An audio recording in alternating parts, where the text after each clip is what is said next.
Пошли. Все вместе. Какие ваши доказательства? They want you to comply. Cancel culture is about canceling. Кокаином. Up yours. Woke moralists. Up yours. This is systematic bullying that's happening. Woke moralists. Up yours. And they believe that they can then Woke shut us moralists. up. Up around and find out. Up yours. Woke moralists. They seem animalistic is what I mean. No, they're worse than animals. The woke mob, they ruin everything. They stop Ben Shapiro from going to events and speaking. They stop Ann Coulter from doing it. I will never surrender even a single inch of ground to a pitchfork mob. You never cave to the mob. We will never bow to the mob. Ever. No matter what. Do you see the final expression of cancel culture in terrorist groups like Up yours. We'll see who cancels who.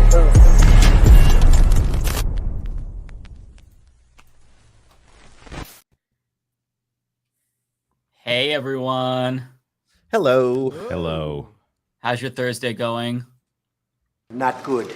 Believe me, not good. Yeah, you were on it, David. No matter what anyone says, I'm pushing this button. Doesn't matter. I was already great. looking for a soundbite, and you said the perfect question. So I was like, I love that. I hope there's more sound bites. That's great. it's actually doing fine. My day's whatever. Okay, good. Yeah. Good. How about you? How are you? I'm doing well. Yeah, got lots of sleep, so I feel energetic, uncharacteristically so. By the end of the stream, I'll be completely drained and my brain will stop functioning. But, for now, I feel great. That's usually how I am at the end of these. Yeah. I'm just crawling to bed. Yeah. I mean, live streaming is mentally very, very draining. I think it's fine if I'm videos.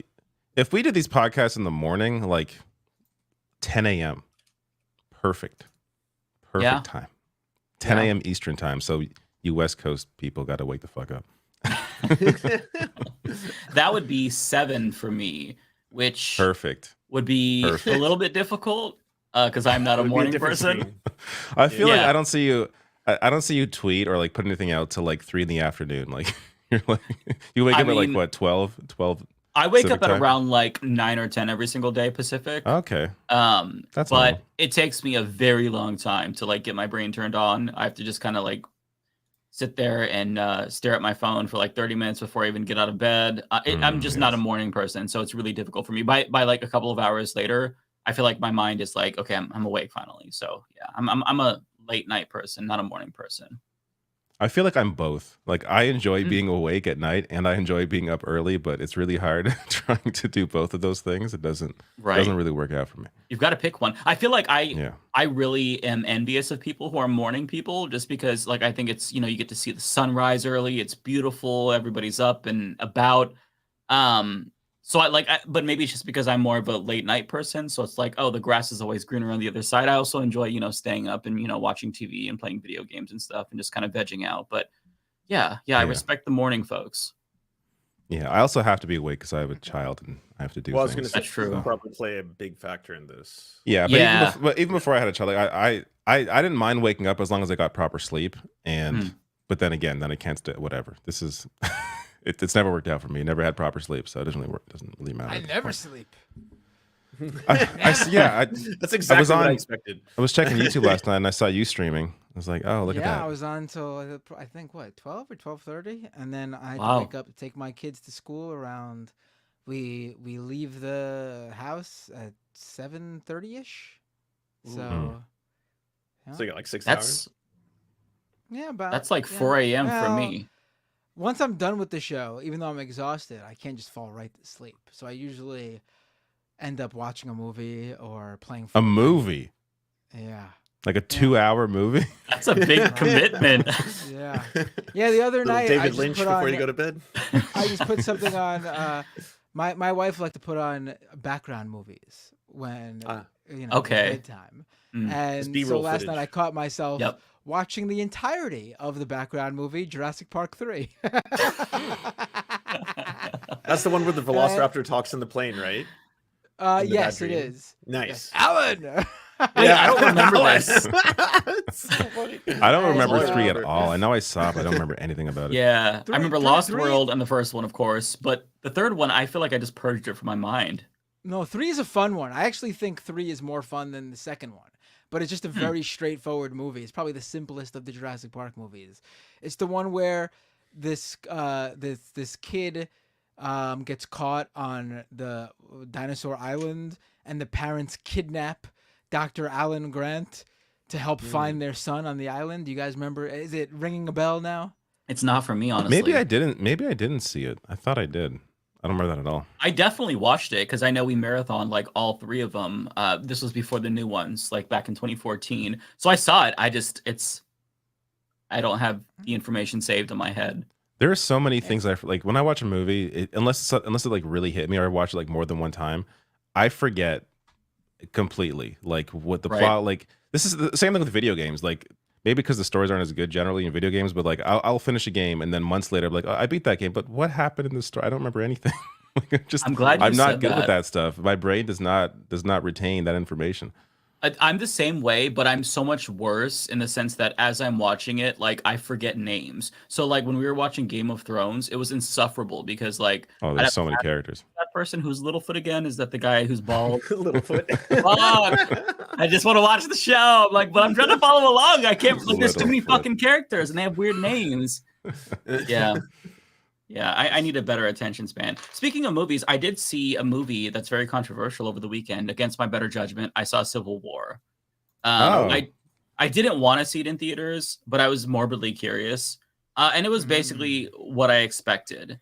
It was not very good. Mike basically handed money over to Andy No. Andy No. Nice to supporting Andy No. Mike didn't know that. Also supporting, local movie theaters. So, I don't know. Trade off. Your local AMC? Did you go to some indie theater? Maybe if you did, that would be a good excuse. But... No, it was actually a smaller theater. It's not a chain or anything. I will say, listen, the movie is beautifully shot. I think that the sound design was great. The acting was phenomenal. The movie was just bad, and it was the most cowardly thing I've ever seen. It's like you make a movie about the most politically charged topic imaginable, but you go out of your way to not offend a single person. That's what I've heard almost universally. That's kind of the universal condemnation of it. Yeah, and I had a problem with that because, it's basically like, okay, journalists, we're going to go from point A to point B, and, there's going to be things that happen as we go on our journey. And they give you like little crumbs about the situation. Like the president, okay, he kind of turned into a dictator. I won't say too much in case people want to see it, but like you never get a sense as to who's the good who's the good guys, who's the bad guys? Are these fascists? Are they not? There was really no rhyme or reason to the California Texas alliance, which I thought there would be some sort of like explanation there. It's just, hey, we're gonna not offend anyone. So it's like, it's very vague. It's just like, oh, people are fighting. Who knows exactly why? But these things are happening. Right. And part of it is, I think it was purposeful. Waste. Aside from being like a bitch move, I think it was purposeful because you could tell that, like, this is from the perspective of journalists. So in an ideal world, journalists are viewing something from an objective lens. They're not taking sides. So I think that that's why he tried to do this. That's having not exactly true either. It's unrealistic. Spoken to a single journalist, right? Yeah, probably. Right, it's unrealistic, and the journalists do, in a sense, like they have criticisms and whatnot. But overall, it was ideologically incoherent. Like the politics of it weren't really there. And when you're making a movie about a civil war, like you need more context. Like that's the most interesting part. But really, it's just about journalists, and they'll do anything to get that perfect shot. When it's like, okay, but the environment that you create, like it's a civil war. I want to know more, and they just kind of, gave us blue balls the whole movie, and it was a bitch move. They could have told us more. I was a bit disappointed. I was pretty disappointed, but I expected it to be kind of like cowardly, like a very liberal like response to civil war, where it's like, hey, this is bad. We shouldn't do civil war, but we're not going to tell you like the catalyst for it. So. Well, there's a lot of really good indie movies that don't explain a lot of things. But what you're saying is that it doesn't seem like this was for storyline purposes. It seems like it was because he just didn't want to make it. Well, it's also because it's the moment, right? Like you're releasing a film based on something that a lot of people feel is happening during a very intense and charged moment in American history. So are you going to actually, like, you know, add any kind of artistic nuance to this conversation, explore it in an interesting way? What are you going to do? And but I can't speak on it. I haven't seen it. I spent the weekend watching John Woke instead, and it was really good. That's a great series. Highly recommend it. The new film Monkey Man. I heard that was great. Yeah. I want to see that. It's good. Very What's entertaining. that about? It's a new film by Dave Patel that apparently he had a really hard time making because it's an action film that centers completely on Indian culture, mythology, location, mostly all Indian actors too. But Jordan Peterson, Jordan Peele, way cooler. Jordan Peele ended up producing it, made it, and it's just like a really good badass action film, and well made, original, very entertaining. The reason I joked about John Woke is because it's got a team of very, I would say, awesomely portrayed trans people in the film, who essentially, I don't ruin anything, but turn out to help the hero quite a bit. So yeah, good movie. Love that. Interesting. I do like the idea of Jordan Peterson seeing this movie and falling in love with it. We have to get it distributed. Your Jordan Peterson's hilarious. We have to get it distributed.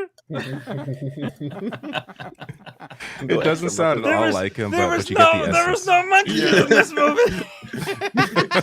It's like Jordan Peterson if he was a Muppet, though. It's good. Yeah, I like that. Well, we should probably talk about real things. I can't picture him. I can't picture him tweeting about the movie though.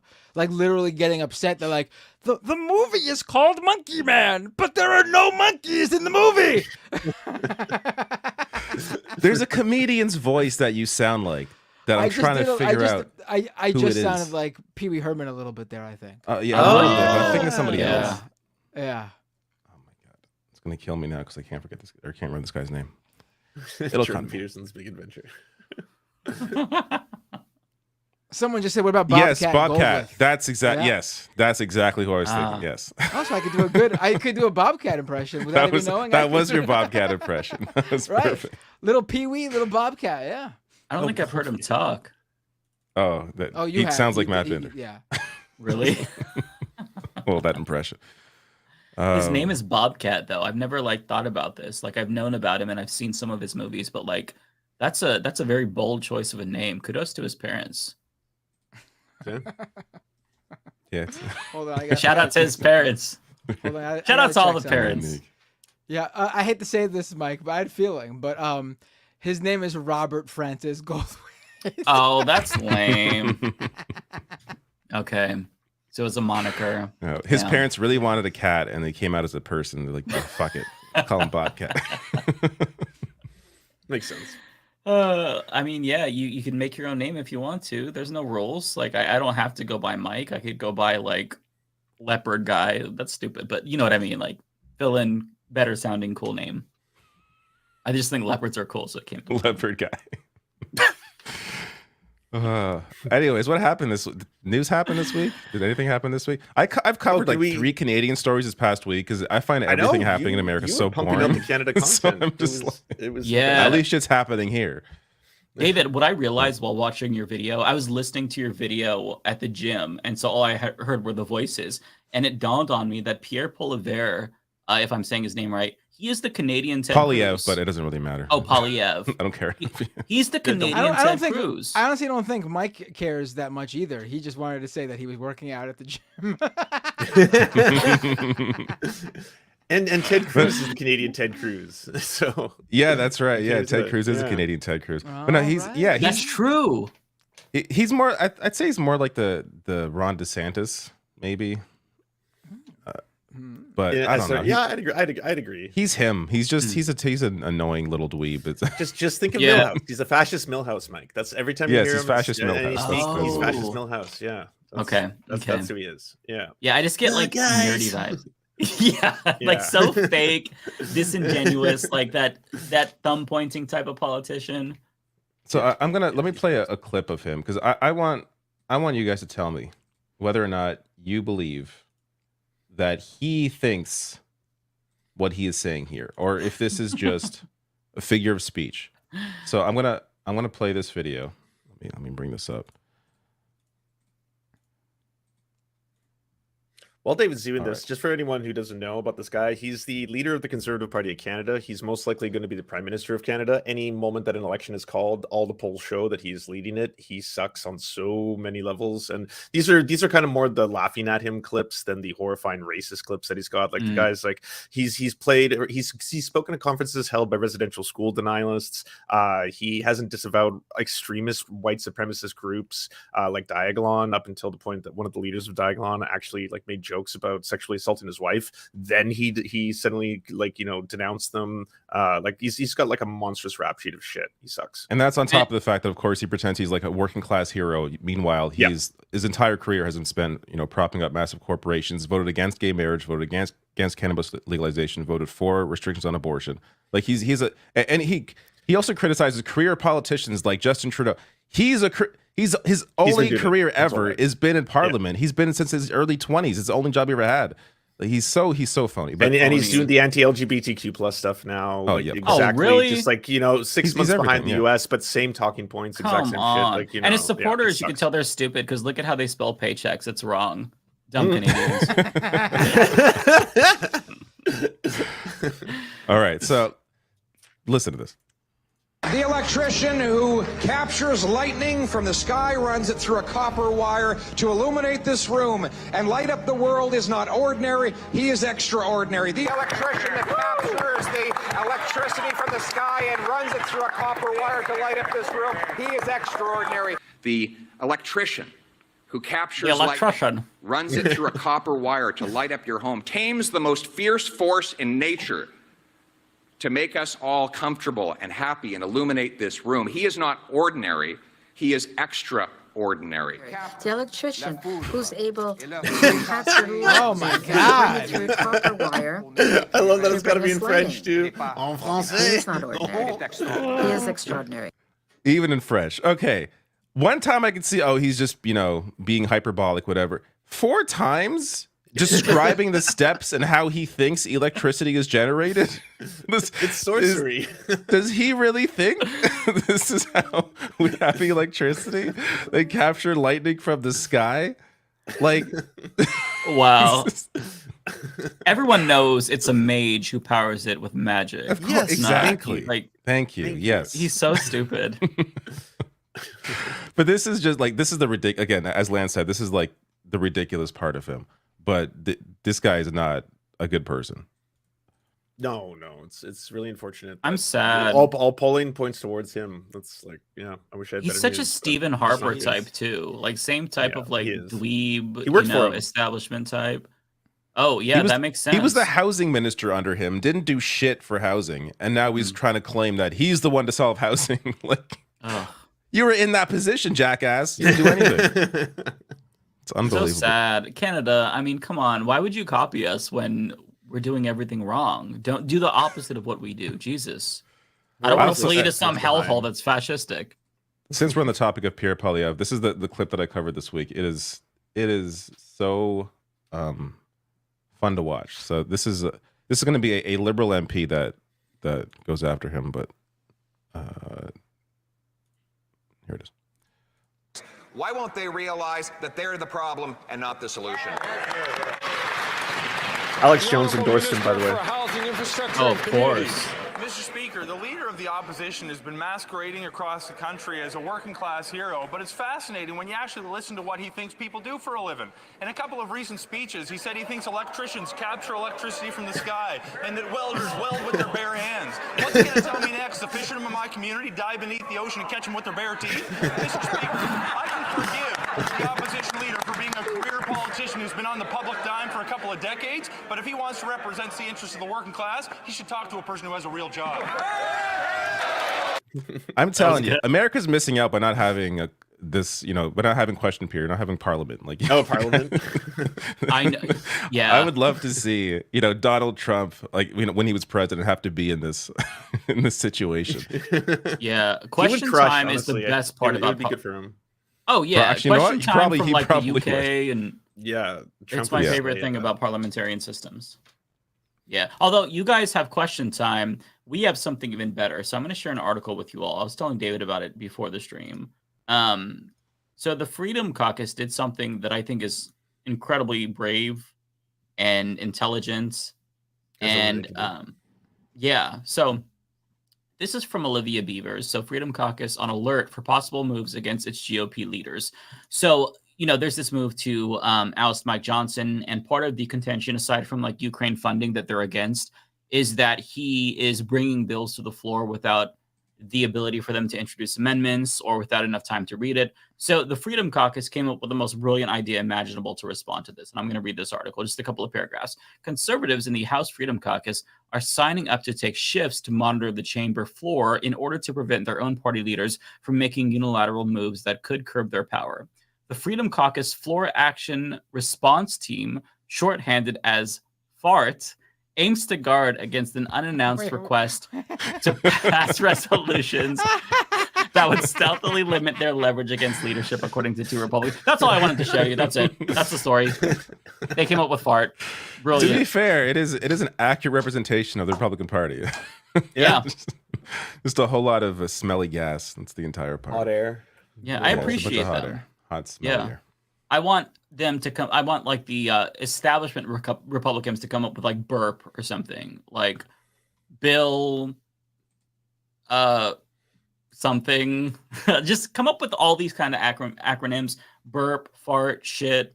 I mean, throw in queef. Like I want good acronyms. Okay. Respect to them. I was trying to think of one that could be like Dick. Democrats in Central something. Kansas. Democrats in Central Kansas. Perfect. Before we were off the Poilievre stuff, just one last thing, just so it's not all just just him looking dumb. He's also just very in bed with corporate lobbyists.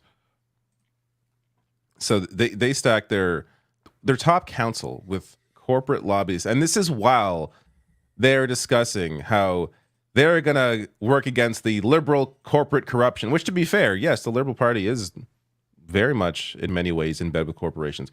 The Conservative Party more so, and they even had there were even grassroots conservative members who tried to exclude lobbyists, and the party was like, no, we're not going to do that.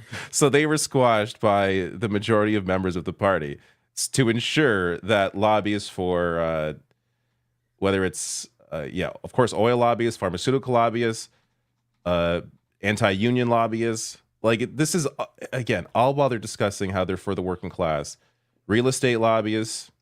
So it's just it's populism is what it should be recognized for, right? Faux populism, I should say, because that's like it's the same strategy you hear from the Tucker Carlsons of the world, where they have like, why does every pundit have wood everywhere? Why are they in garages doing wood shop and stuff like that? Because like I'm the common man, I'm the working man.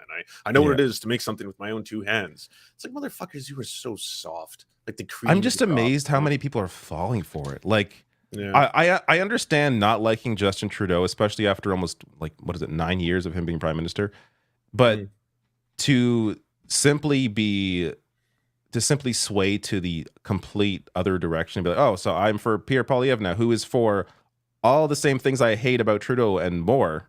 It just doesn't, it's not logical. Now I understand, unfortunately we have first past the post, which is always going to tamp down the ability for third parties to gain any kind of power in this country. But just people need to be aware of who Pierre Poilievre is and the fact that the Conservative Party, if election were held today, which thankfully it's not, but he would likely form a majority government. I think this is why I'm going to start maybe discussing a little more Canadian politics, every week or so, because I want to put the message out there that people should be aware of who this guy is and don't fall for his bullshit. I'm curious because one of your videos, David, you said that there was a poll that showed that most young people were going to vote conservative. Why do you think that is? Because young men, young young men men and young women are completely split in this country. But yes, younger voters Yeah, are but skewing conservative.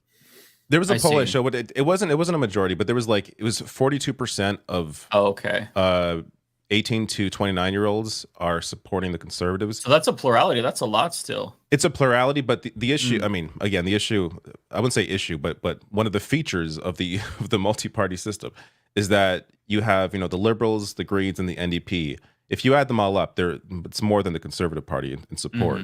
And not saying all those parties are the same, they're not. But I know many voters, including myself, who have voted for all three of those parties. So like many of those voters will sway between the party depending on what riding they're in, depending on who has a chance in that riding, or depending on who they like that election. So that's always going to be that's always going to work against the ability for a more left-wing party or the Liberal Party, I guess, to form government, is they have their vote essentially in some ways split among several parties. And that, again, this is why the worst thing the Liberal Party did when they first came in 2015 was not follow through on electoral reform, where they were going to change this. They were going to get rid of first past the post. They were going to move to a system that better represented the people. And that is, I would say, out of any of the things they didn't deliver on, out of any of their, you could say, lies, that is the worst one, because that not only would have helped the country generally, I think it would have helped them as well. Right. But now we're in this situation, or maybe they prefer it this way, where it's it's going to be them or the conservatives every single time. There's no there's no risk of maybe they don't want to do a coalition support. ever. Yeah, there's no risk of losing support to the NDP or the Greens, really, because it's very hard for either of those parties to get any real ground. But that was their biggest failure, is not delivering on electoral reform, because first past the post is just shit. Yeah. Is there a lot of talk of vote splitting and spoilers? I know it probably depends on the riding that you're in, but in the United States, it doesn't matter what state you're in. There's always talk of spoilers. Oh yeah. Up until recently, I think it's okay, well, if I'm in a blue state or red state, but all my life, it's always been oh my God, you have to vote for one of the two parties. Is there that same kind of sentiment? Oh yeah, for sure. And I mean, especially in I'd say in 2015, people were so done with the Conservative Party that there was a concerted effort that I think was successful to kind of coalesce the vote around the Liberals to ensure that they got out the Conservatives. And since then, people have become more annoyed with Trudeau and the Liberals generally, so that isn't as powerful of a message. Burnout. Trudeau, which I get it. Trudeau is very just on appearances alone, very performative, very fake. The way he delivers not even just speeches, the way he talks on camera is very grating.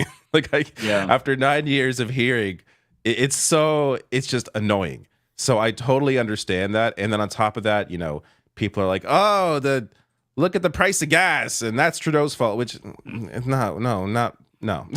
There are things you can blame him for. That really isn't the biggest issue. And now actually their new budget that they released this week, kind of shockingly, raises the taxes on wealthy people to the point that they're trying to push back against, and there's this big it raises the capital gains to, I believe, $250,000. If you make more than $250,000, your capital gains is going up to about 66% up from what it previously was, which is a 16% increase. So it essentially applies to 40,000 people. That's it in the whole country, aka the 0.13% of people is what it applies to. Yeah, and but the rich and the not so rich were all so mad about it. Even the people who it doesn't apply to, the middle tier, kind of the ones who parrot all the billionaires' talking points, they're all just oh, this is just to give welfare checks to the welfare kings and queens so they can buy the fudge rounds, all that kind of stuff. That's not how this works. Poor people aren't buying homes and living off the the fucking socialist heat. That's not the world we live in. Yeah, and to deal with our massive, insane housing crisis, they're actually going to, at least right now, they're promising to build, I think it's 4 million new homes, and lease off, I think, public land for some of that as well. So there are some attempts to, and also dealing with rent. I forget exactly how they're doing that, but they're attempting to try and bring down rent costs as well. So that they're actually, attempting some things in the way that I really have not seen the Liberals do before. And I think part of that is they know they're losing a lot of support, especially young people, and they need to get those people to vote for them if they want to maintain any kind of power. Their biggest issue, though, if they really want to maintain power, they have to get rid of there has to be a leadership race. Like he can't like that. I think that's the biggest thing holding them back, because I covered this poll last week.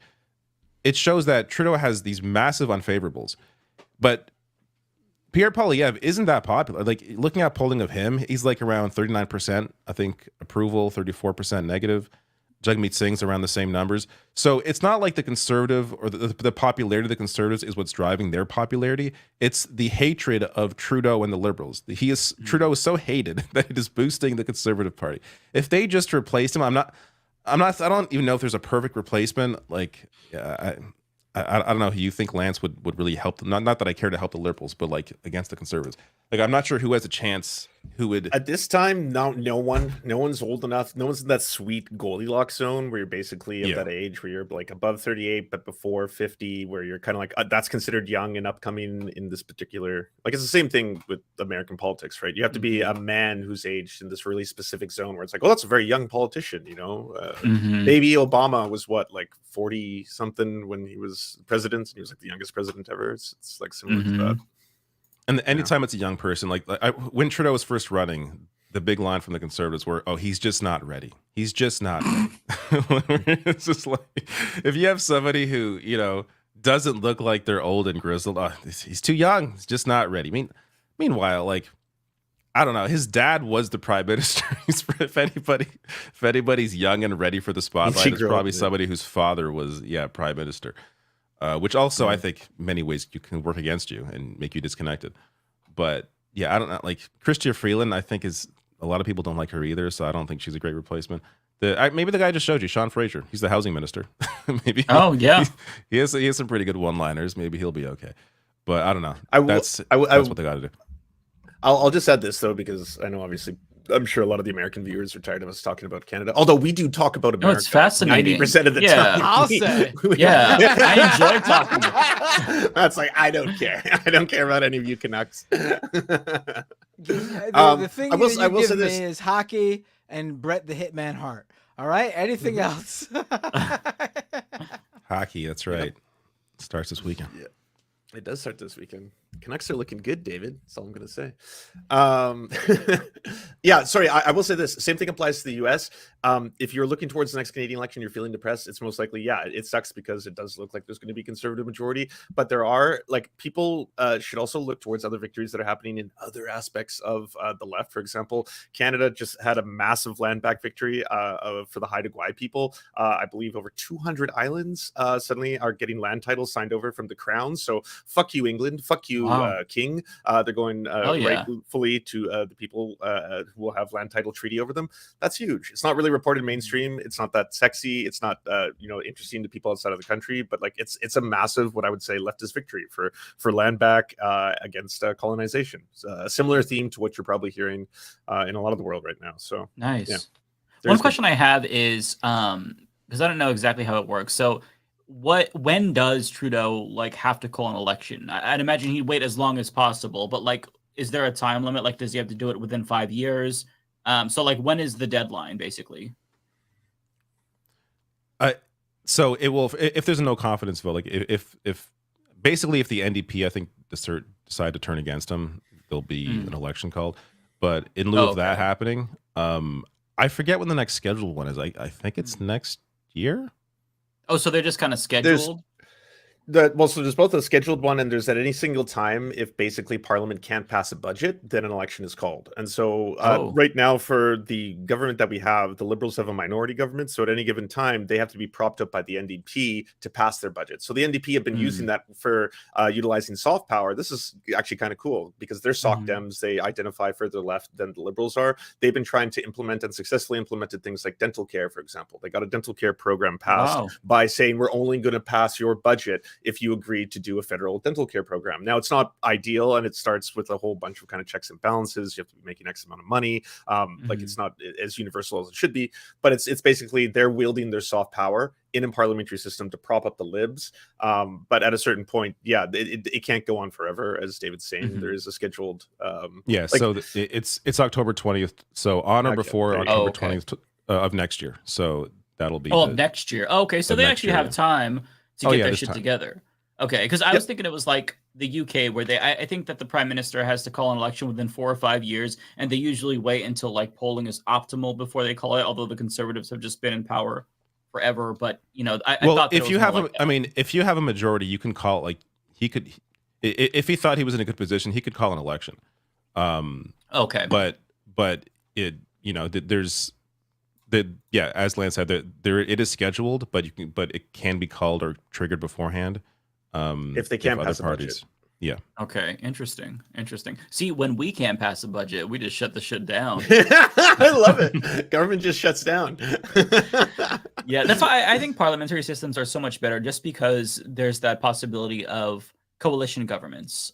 Coalition is good. Better. The problem is it's toxic in Canada for some reason. Whenever it's proposed, like there's been times in the past where there was like an alliance that was trying to be formed between the Libs, the Bloc Québécois, and like a whole bunch of other different factions, and people almost revolted. They were like, "No, the Conservatives won. This is like treason." And it's like, no, that's how parliamentary systems work. But Canadians, I think, don't know it or they don't understand it.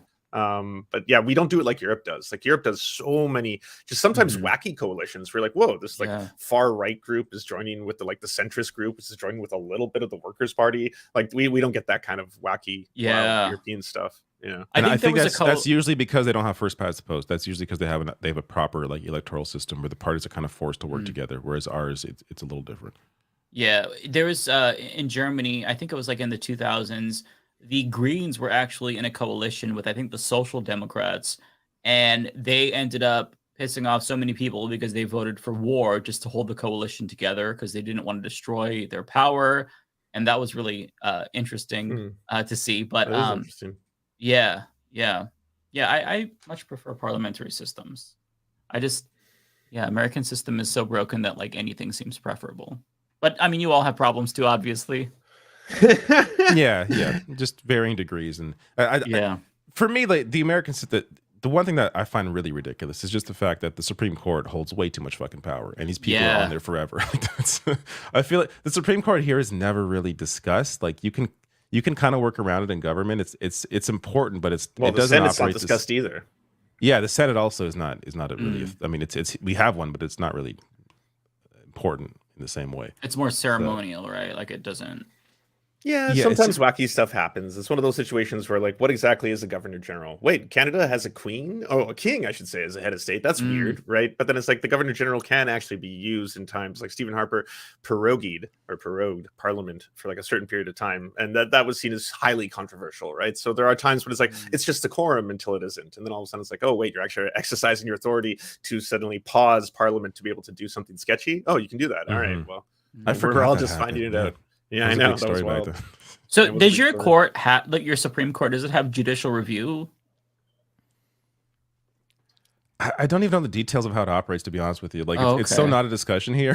It's like I could not give you the ins and outs of how our Supreme Court. I'm not sure if Lance knows, but I could not give you the ins and outs of our Supreme Court. I don't even know how anything works in the court's rooms. Yeah, it's very. And that means that your court system is better than ours, because if you're not thinking about it that much, it's just working better. I just keep representing myself. That's all I know.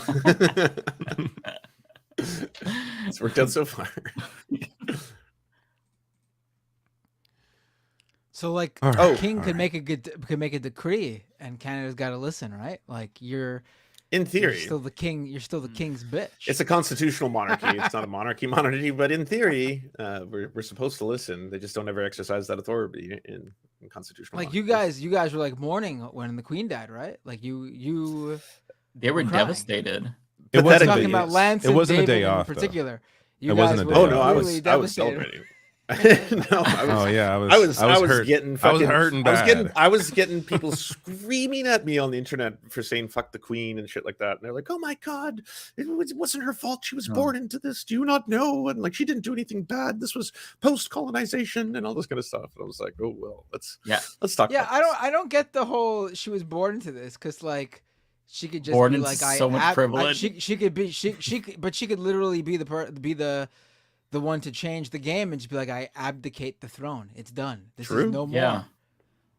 True. No more. Yeah. Yeah. I was sad when Indigenous she folk died were personally. celebrating. They were having a time. Indigenous Twitter was fucking hilarious that day. Irish Twitter was fucking hilarious that day. Like basically a lot of different Twitters were really funny that day. I'll just say Prince what's his face? Not the one who's going to become king. What's his name? Prince Harry, right? Harry. Yeah. Wait, which one is Harry? Isn't Harry the redhead or no? The younger one. Yeah, he officially. Oh, okay. He officially became a turncoat today. Apparently, I was reading. Oh, I didn't know that. He is now officially listed his home country as the United States of America. L. Crossed over. That's it. It's the beginning. It's the beginning. Betrayed the throne. Betrayed. Yep. The Revolutionary War continues. Comrades. Everyone talking. You got the right wingers obsessed with the Civil War. You got people worried about World War III, and then boom, out of nowhere today, Revolutionary War is back, baby. Hell yeah. So down. It's like the one time Americans get all like, yeah, USA. It's the one time as a non-American I'm like, respect. Fuck up the British. Go for it. Y'all did good. Yeah, the British has been, I'm disappointed in you all lately. I used to really respect you, except for what you call chips. But lately, you've been fucking up a little bit too much.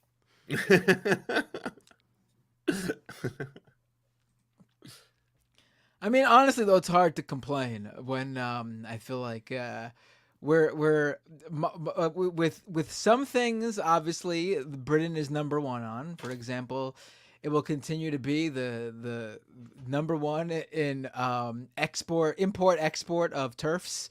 So they got that.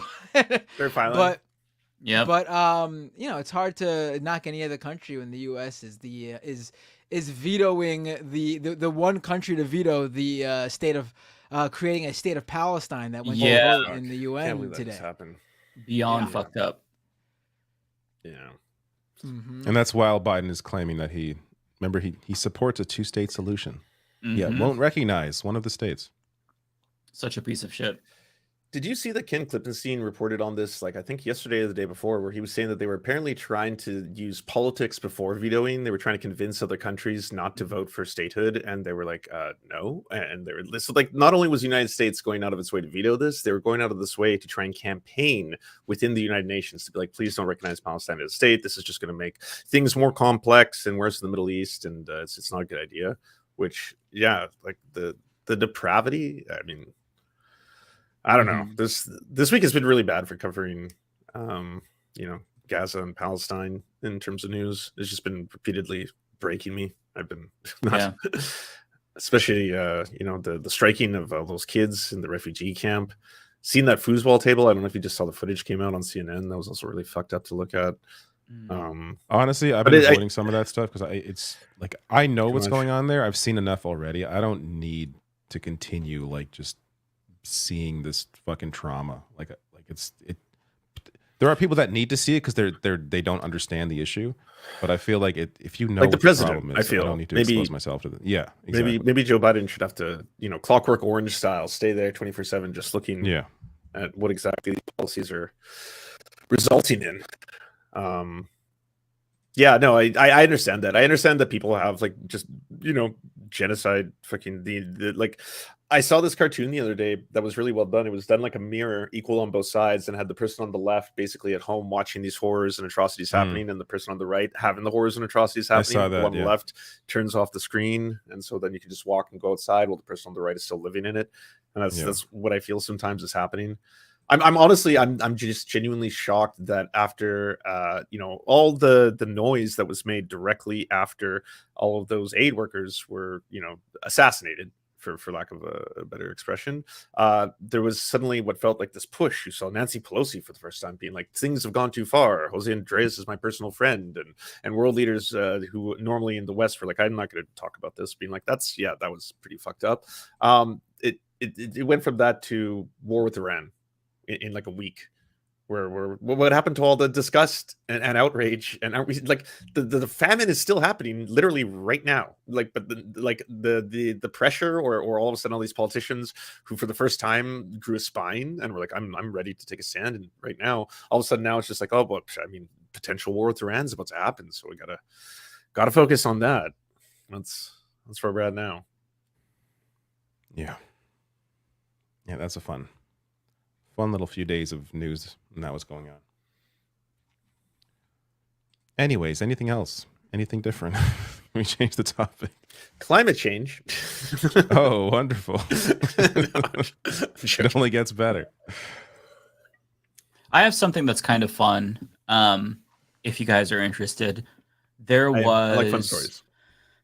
Semi-fun. It's a little bit enraging, but there was a hearing. I don't remember which committee had this hearing, but it was on anti-Semitism on college campuses. It was really long, but there's one moment in there that I want to show you all that is so bizarre. A Republican asks the president of Colombia a particular question about the Bible, and it's so unhinged. So let me, I have it queued up. Let me share it really quickly. And by the way, David Dole had a great video about that I saw, that Ilhan Omar's daughter was like suspended. That happened today, yeah. Yes, that was it's crazy what happened at Columbia today. Just basically they called the police in to arrest their protesting students, mass arrests, and certain students who took part in the protests have been suspended, and one of those is, like, apparently David covered, Ilhan Omar's daughter. So ridiculous. Yeah, and they were just, it's all just like, it's an encampment. They set it up, I think, not last night, but the night before. And it's like a day later that Columbia sends in the police. Like, these are your fucking students doing a peaceful sit-in protest. And this is this is what you're doing. And it was also conveniently, like, I don't think these two were connected, because there were warnings sent to the students ahead of time. But conveniently, Ilhan Omar, the day before, was in a hearing criticizing the president of Columbia University over their treatment of Palestinian protesters. So, and then a day later, her daughter's suspended. Yeah. But her questioning was great. We can watch that too. It's all in the same video. It's like a 3.5 hour long video. So this is the moment with the Republican, and then we can watch the Ilhan Omar portion if you want to. But let me just play this. All right. In that degree program, I didn't research exactly what you teach, but are you familiar with Genesis 12:3? Probably not as well as you are, Congressman. Well, it's pretty clear. It was the covenant that God made with Abraham. And that covenant was real clear. If you bless Israel, I will bless you. If you curse Israel, I will curse you. And then in the New Testament, it was confirmed that all nations would be blessed through you. So you do not know about that. I have heard that. Now that you've explained it, yes, I have heard that before. It's now familiar. Do you consider that a serious issue? I mean, do you want Columbia University to be cursed by God of the Bible? Oh my! Definitely not. Okay. Well, that's good. So here's the deal. We got freedom of speech in this country, and freedom of sitting member of Congress. I had not seen that, actually. Oh my God. I haven't seen that. Okay, so Mike, you got to juxtapose this with Ilhan Omar's, because you can see the difference between someone who wants to make sure she uses every second, like, I would like to reclaim my time. I'd like to reclaim my time style, because like it's important that I get the stuff on the record. For him, it's like, let me tell you about Bible quotes. Did you know about the Bible? And you're just like, so you're just killing time. It amazes me, the people that are in government, like that guy takes the Bible literally. Do you want Colombia to be cursed? Like, excuse me, sir? That wouldn't be a good thing, you know. Ask that? Like, what the fuck? She should have been like, yes, she I should do, be actually. laughing in his face. Like that. Yeah. You can't. Like, God. But you're trying to placate him. Oh yeah, I know about that. No, you don't. No, you don't. It's fine. You don't have to know about that. You're a normal person. Unbelievable. Well, she's not. Well, comparatively speaking, you know, I mean, it's just so absurd. But this is the Ilhan portion. I think it's like 5 minutes, but really, really good line of questioning here. Just for 5 minutes. Thank you. President Shafiq, I wanted to get a clarification earlier. One of my colleagues asked you, have you seen anti-Muslim protests on campus? I have seen, we have had pro-Israeli demonstrations on campus. No. But just not, a protest that was not, against Muslims. No, I have you not seen one against Arabs? No, I have not. Have you seen one against Palestinians? No, I have not. Have you seen one against Jewish people? Have you seen a protest saying we are against Jewish people? No, I have seen. Okay, thank you for that clarification.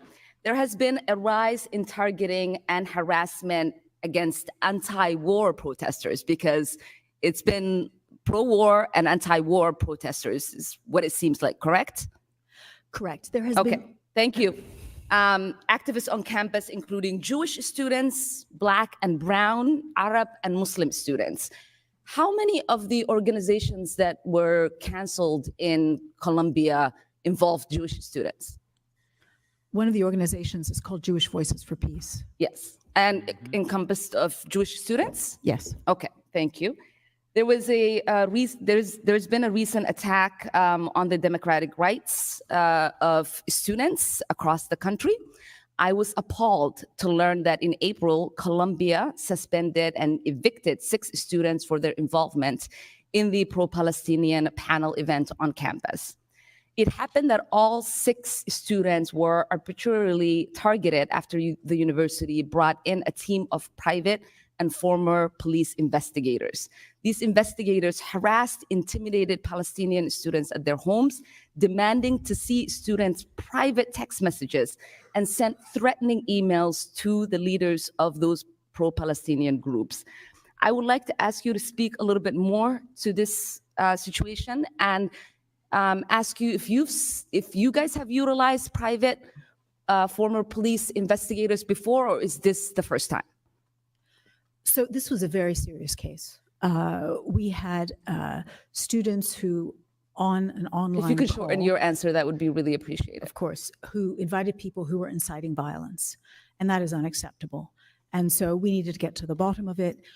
And so that's why we brought private investigators along with notifying How the secure FBI. were you these students that you evicted and suspended were involved? Did you do any investigation? Was there a hearing? They refused to cooperate with the investigation. And so until they do so, they are suspended.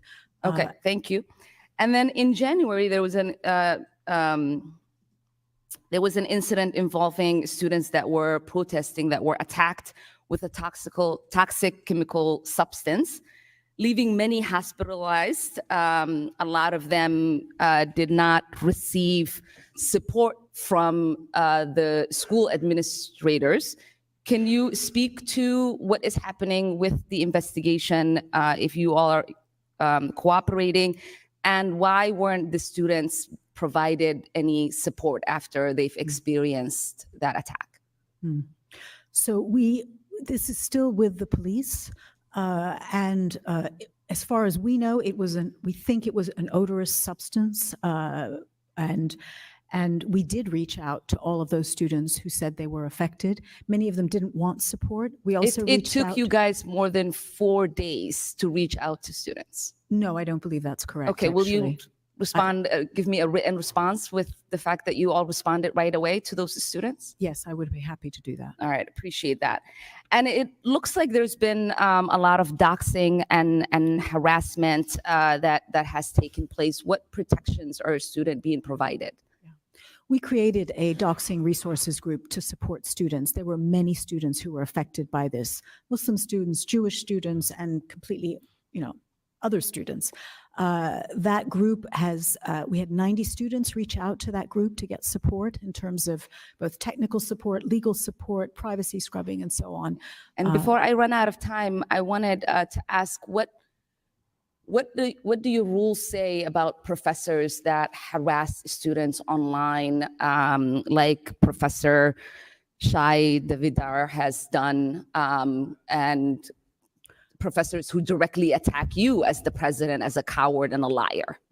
So as president, I'm used to being attacked, but attacking our students is unacceptable. And in that case, we've had more than 50 complaints about that professor, and he is currently under investigation for harassment and I would love a discrimination. follow-up on that as well. Thank you so much. I yield back. Thank you. Yeah, And that's apparently, how you hold someone apparently, Columbia was like, "Here's your follow-up. Your daughter is suspended." I mean, Yeah. it is, you know, not, you know, it's hard to separate why out of all those students, her daughter would be one of three. I'm assuming Columbia will explain exactly why. And Well, I think it was initially one of three. Then I read a New York Times piece that said in the afternoon, so Thursday afternoon, they then suspended all of them that were there. So okay. they expanded it for. Hey, we're reason. getting a lot of shit for suspending the Congresswoman's daughter. What do we do? Suspend them all right? Suspend them all! Basically. Yeah. What else happened this Unbelievable. week? I mean, why isn't the teacher suspended? Why is there just an investigation into him? Why is he afforded a benefit that all these students aren't, when these students are being punished for a moment in time? I believe what they did in a period of 24 hours. Yet these 50 complaints of a single professor has been over an elongated period of time. How long this investigation into the students was able to happen shortly after the actual event that they took part in took place, yet this professor's been harassing students for months now, and we're only at an investigation? Very simply, he's not challenging power, and they are. That's the difference. Yeah.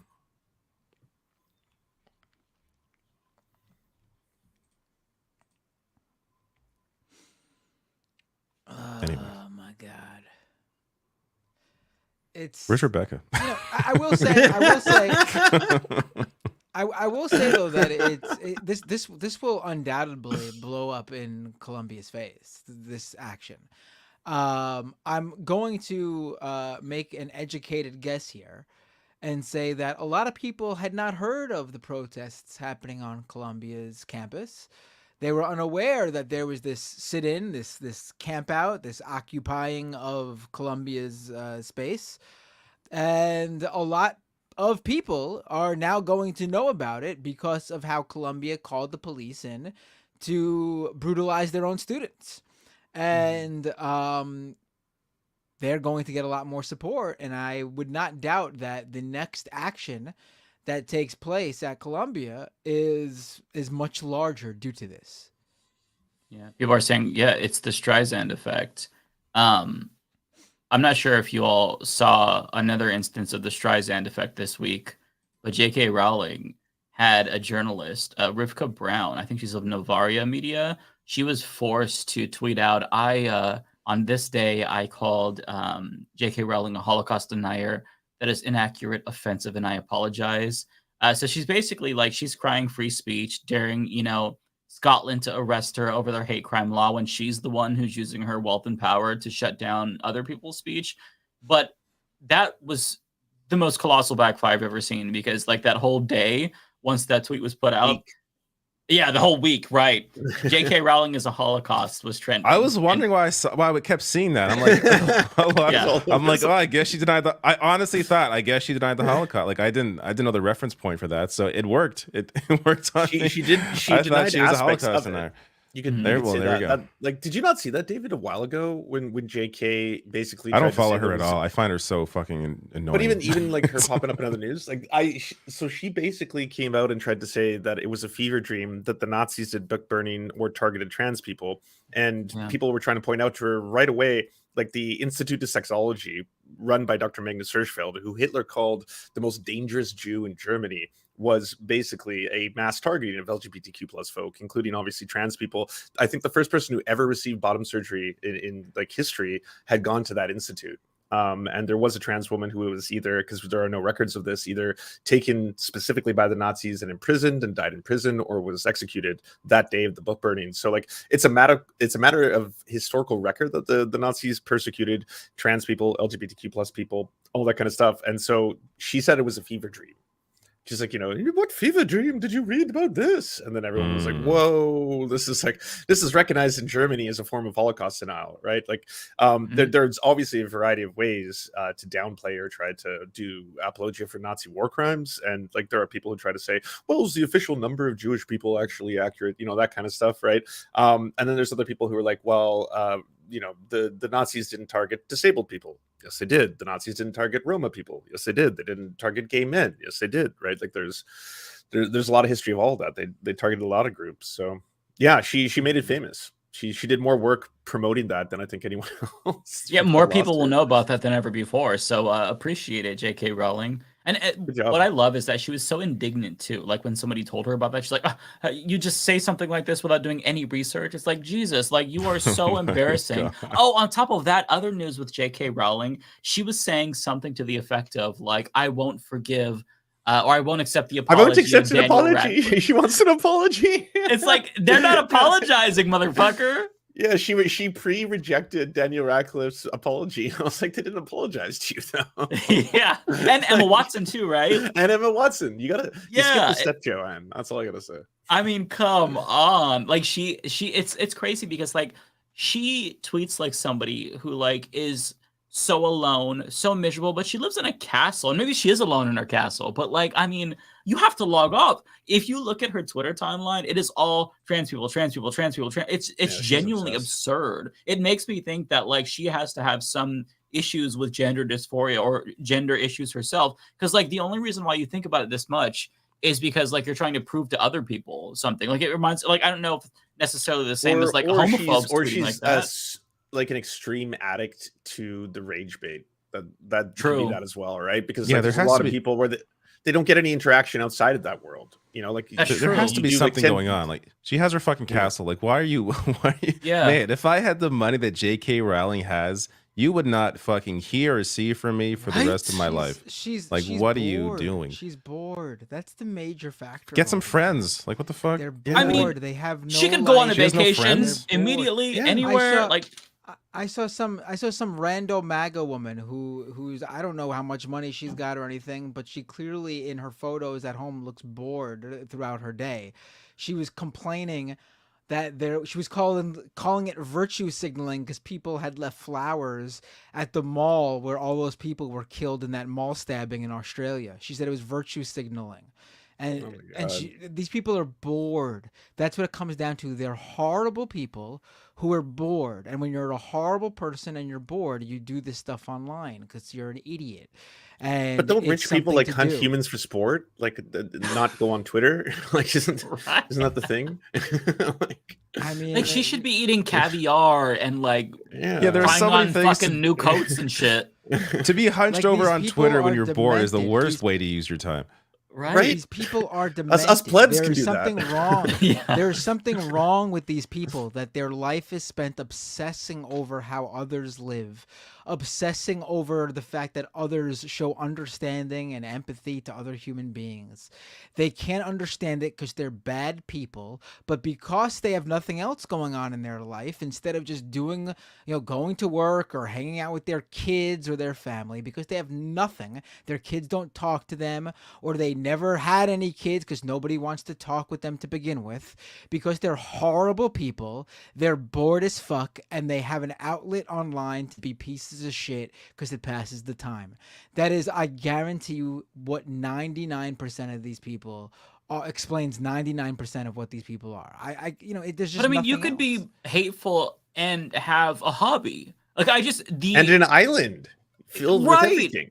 The frequency that she is tweeting about trans people, like I don't know that there's been anyone in recent history that's been like as obsessed with LGBTQ plus people besides Matt Walsh. Like it's genuinely like startling to see how much she is tweeting about trans people. They live in her head rent free. Yeah, that's but true. Like there's always been terrible people like this, but usually they just shut their mouth, or there was like, oh, they got caught in an interview and their true self came out. But that's not the case anymore with J.K. Rowling, for example. She's openly putting this out there. Or anyone. They are same with Elon Musk. Like they're all just broadcasting it. It's either A, they're bored, or B, they are so siloed in their little circles that they think this is the normal position to have. It's probably a combination of both, to be honest. And this is what's happening. You have Elon Musk thinking that normal people talk about a woke mind virus. You have J.K. Rowling talking about trans people every single day of her life. She literally talks about trans people more than any normal, regular, everyday citizen even thinks about trans people. She thinks about trans people more than trans people think about trans people. Yeah, without question. It's so wild to me. Like that, I feel like transphobes in general, like I think they have brain damage, but hers is just so next level. Like I want somebody to like do a report on her brain and give us the details, because I mean, something is genuinely wrong with her. She's psychotic. It'd be a good case study. Yeah, absolutely. Well, it's crazy. She quote tweeted me one time, like when I didn't know called that. her a piece of You got a shit. quote Yeah, tweet. Oh, that's I good. did. Yeah, I had like British TERFs in my mentions for weeks. They're calling me everything from like sexist to homophobe, because I forgot what it was. I think that she was quoting a well, it's because of what I responded to. She quoted a doctor who's like some quack. He supports conversion therapy for gay and trans people, and I just responded like, "You're transphobic trash. You're a piece of shit." And because he also talks about gay people, they're like, "Oh, you're a homophobe. You're going after him. He actually cares." It's like, bro, suck my dick. Like I can't,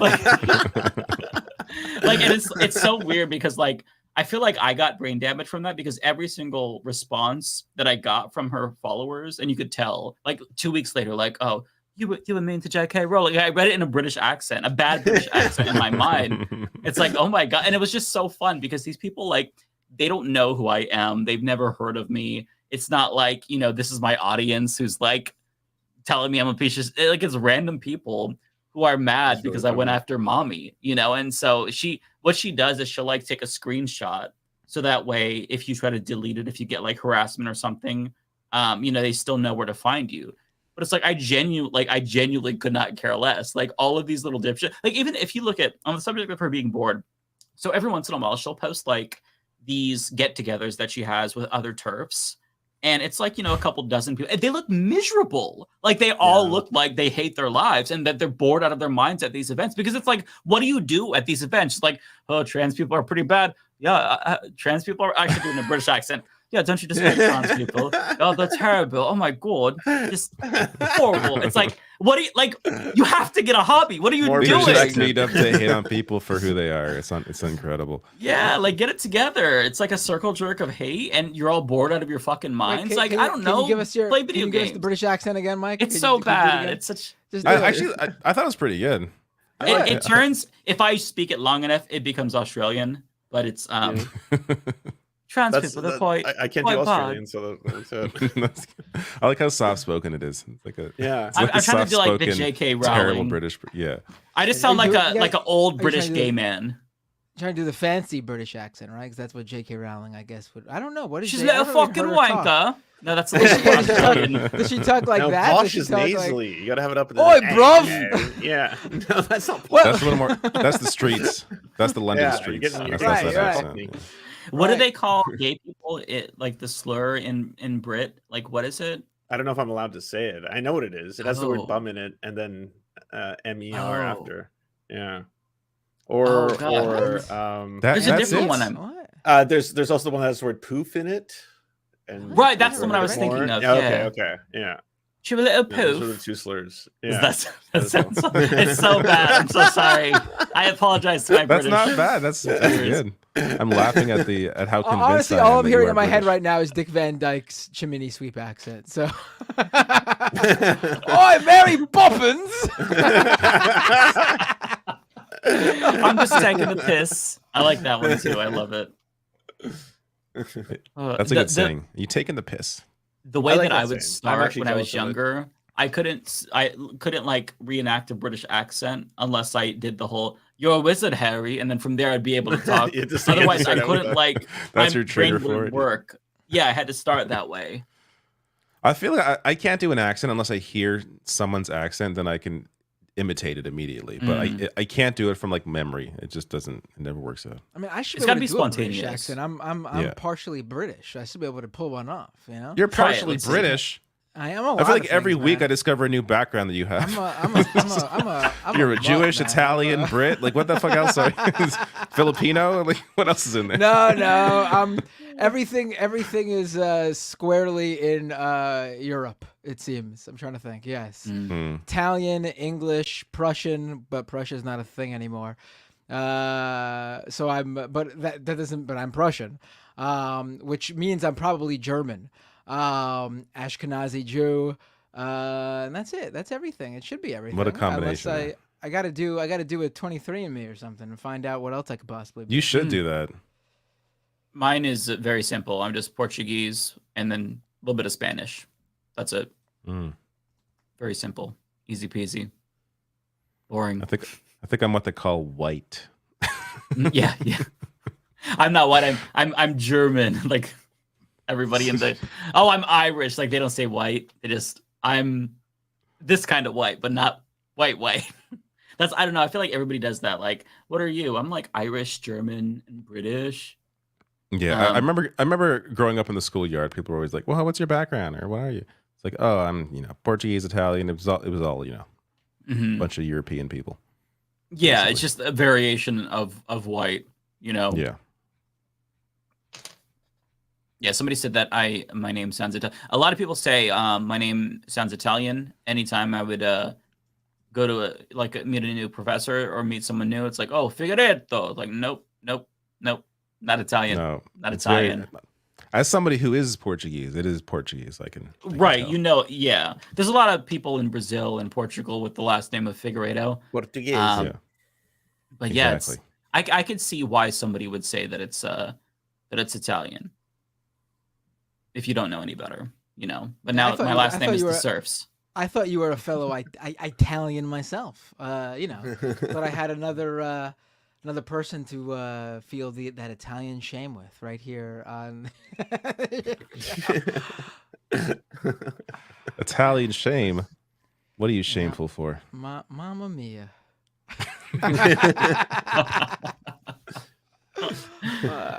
Let's go. Yeah, I don't think Rebecca's joining us tonight. It doesn't seem like that's the case. I think she's working again. Yeah. I got a new Trump clip. I'm not sure if anybody cares anymore. We're all bored I of him, do. but If he's saying something funny. I don't know. I laughed at this. And it's a shame. It's a shame. And I'm sitting here for days. Is he talking about being Italian? Wait, you're gonna miss it. This is the funny part. Oh, okay. I can't hear it though. It's really low. Can you go any It louder? is low, but I can't do anything about that. All right, start at the beginning, and I'll put my volume all the way up for my It's own. a shame. It's a shame. And I'm sitting here for days now, from morning till night, in that freezing room. Freezing. Everybody was freezing in there. And all for this, and this is your result. Look at that. Each one of them is story. And it's very unfair. Very bad thing. Very bad thing. The whole world is watching this hoax. That's the whole thing. The room was very cold.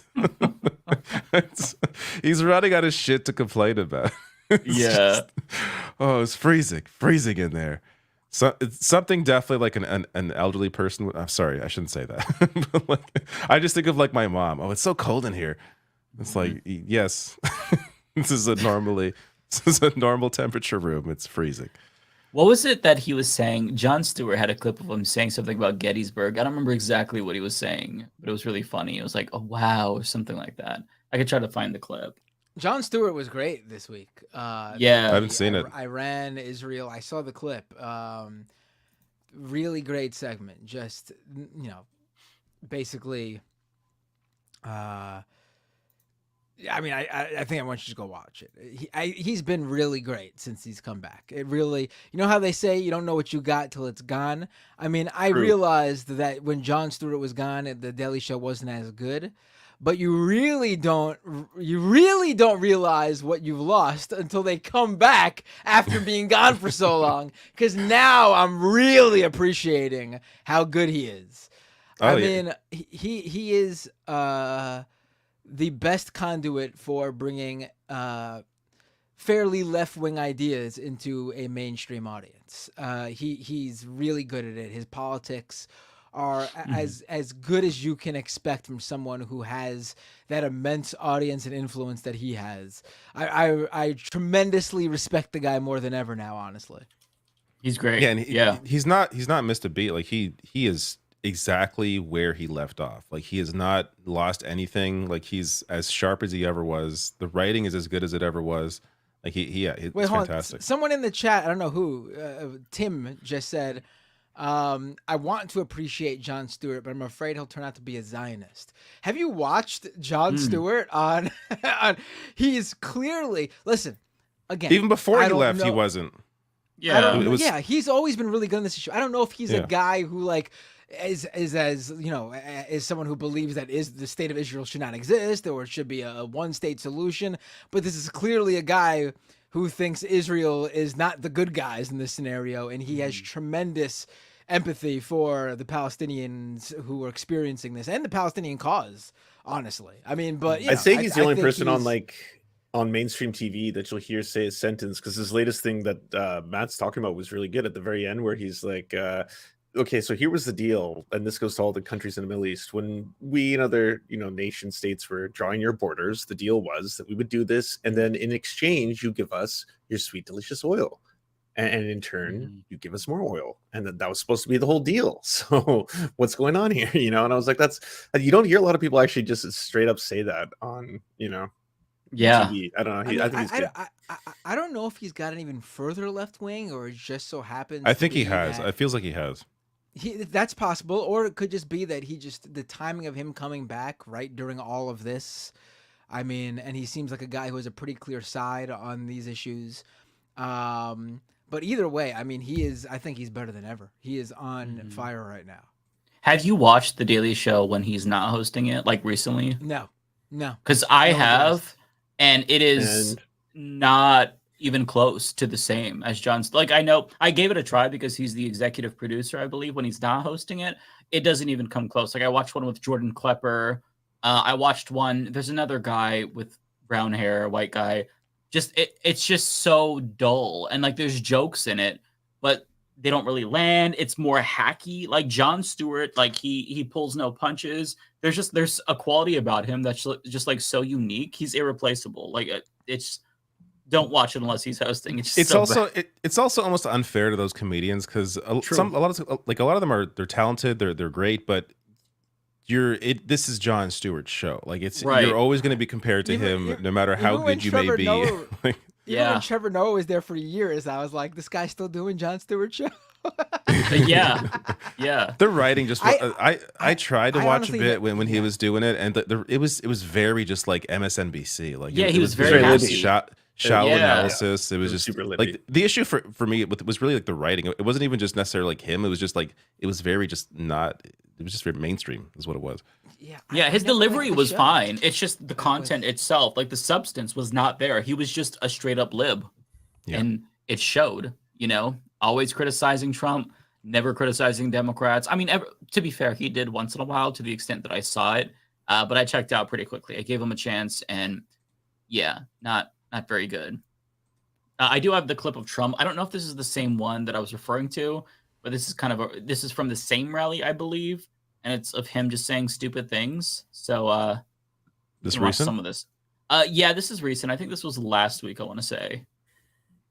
It's where the Army weathered its brutal winter at Valley Forge, where General George Washington led his men on a daring mission across the Delaware, and where our Union was saved by the immortal heroes at Gettysburg. Gettysburg, what an unbelievable battle that was, the Battle of Gettysburg. What an unbelievable, I mean, it was so much and so interesting and so vicious and horrible and so beautiful in so many different ways. It represented such a big portion of the success of this country.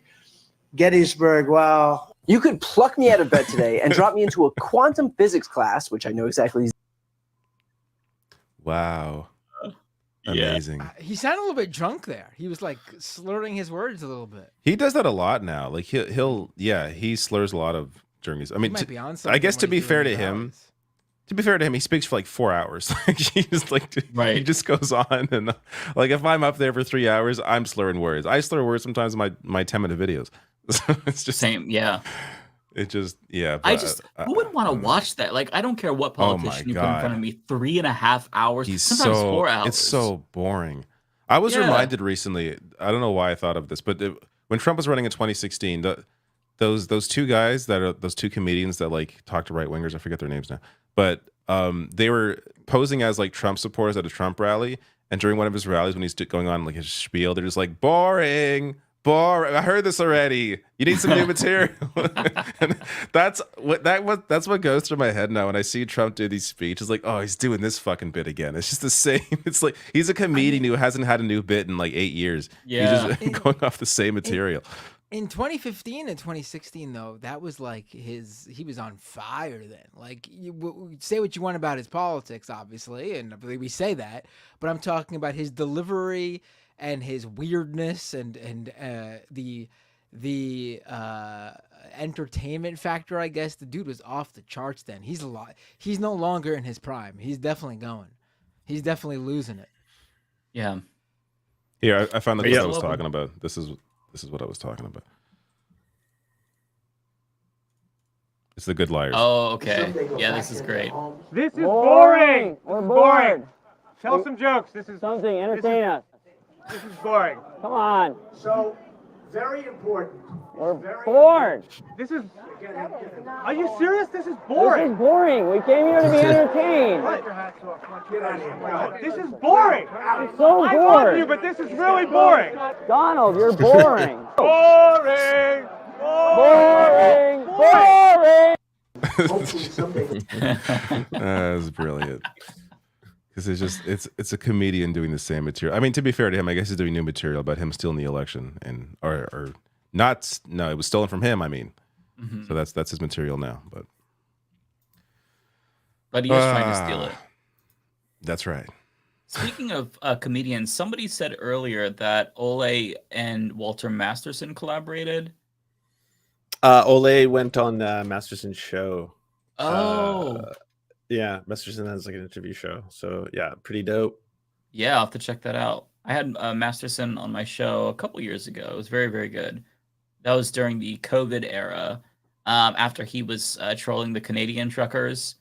And he does this thing where he'll give them a microphone to talk into, but then he'll switch it. So like he was having an anti-vax expert talking to a corn dog. She didn't realize it. And then with the Canadian truckers, he switched the microphone for a Tim Hortons cup, and they were speaking into the Tim Hortons cup. Yeah, he's a genius. So everybody should follow Walter Masterson. We're getting a breaking report from ABC News. Israeli missiles have hit a site in Iran, a U.S. official says. Are you fucking kidding me? That's why I haven't been talking for the last little while. I was like, I don't know when to interject here, but all the breaking news is showing right now that I thought that they weren't going to do it because Biden said they can invade Rafah. Like I thought that was that he made like a deal, but they still did it anyway, and they're still going to invade Rafah. Okay, they're going to fucking do whatever they want because they know Biden won't do shit. That's clearly what other example has Biden given them? Like we can do whatever the fuck we want. Zero repercussions for their actions. Yeah, there's. It does not affect weapon sales or shipments or aid or anything. So why change course in any way, shape, or form? And this is after they claimed that the embassy was a miscalculation or something. Like, oh, it was just an oopsie. We made a mistake. Like, shut the fuck up. I'm just so sick of hearing anything from them. It's pointless because they're just lying nonstop. I'm trying to find a story on this. ABC News is reporting on it. Ken Klippenstein has confirmed it. Spectator Index is saying that it's at an airport so far. The strikes that have actually landed. Take Spectator Index with a grain of salt. But Ken Klippenstein is obviously always on this shit. Yeah. But yeah, I mean, I'm waiting for every world leader to in tow condemn the actions of attacking the sovereign nation, which probably are going to arrive any minute now. Yeah. Instead of our world leaders are condemning people, condemning or not condemning Iran. That's why I think John Fetterman posted, like, what are we doing here? How do you not condemn this terrorist state? It's like, motherfucker, we're the terrorist state. Israel's the terrorist state. Shut the fuck up. I'm so sick of these politicians. They're just so insufferable, so fake, so like obnoxious with their apologia for a genocide right now. I don't know how they sleep at night. Yeah. On a bet of money. And they don't give a fuck. Yeah, they don't. Like, I feel like there's you could not pay me. You could not pay me enough money for me to fucking do what like Fetterman's doing. Like, are you fucking? Yeah. No.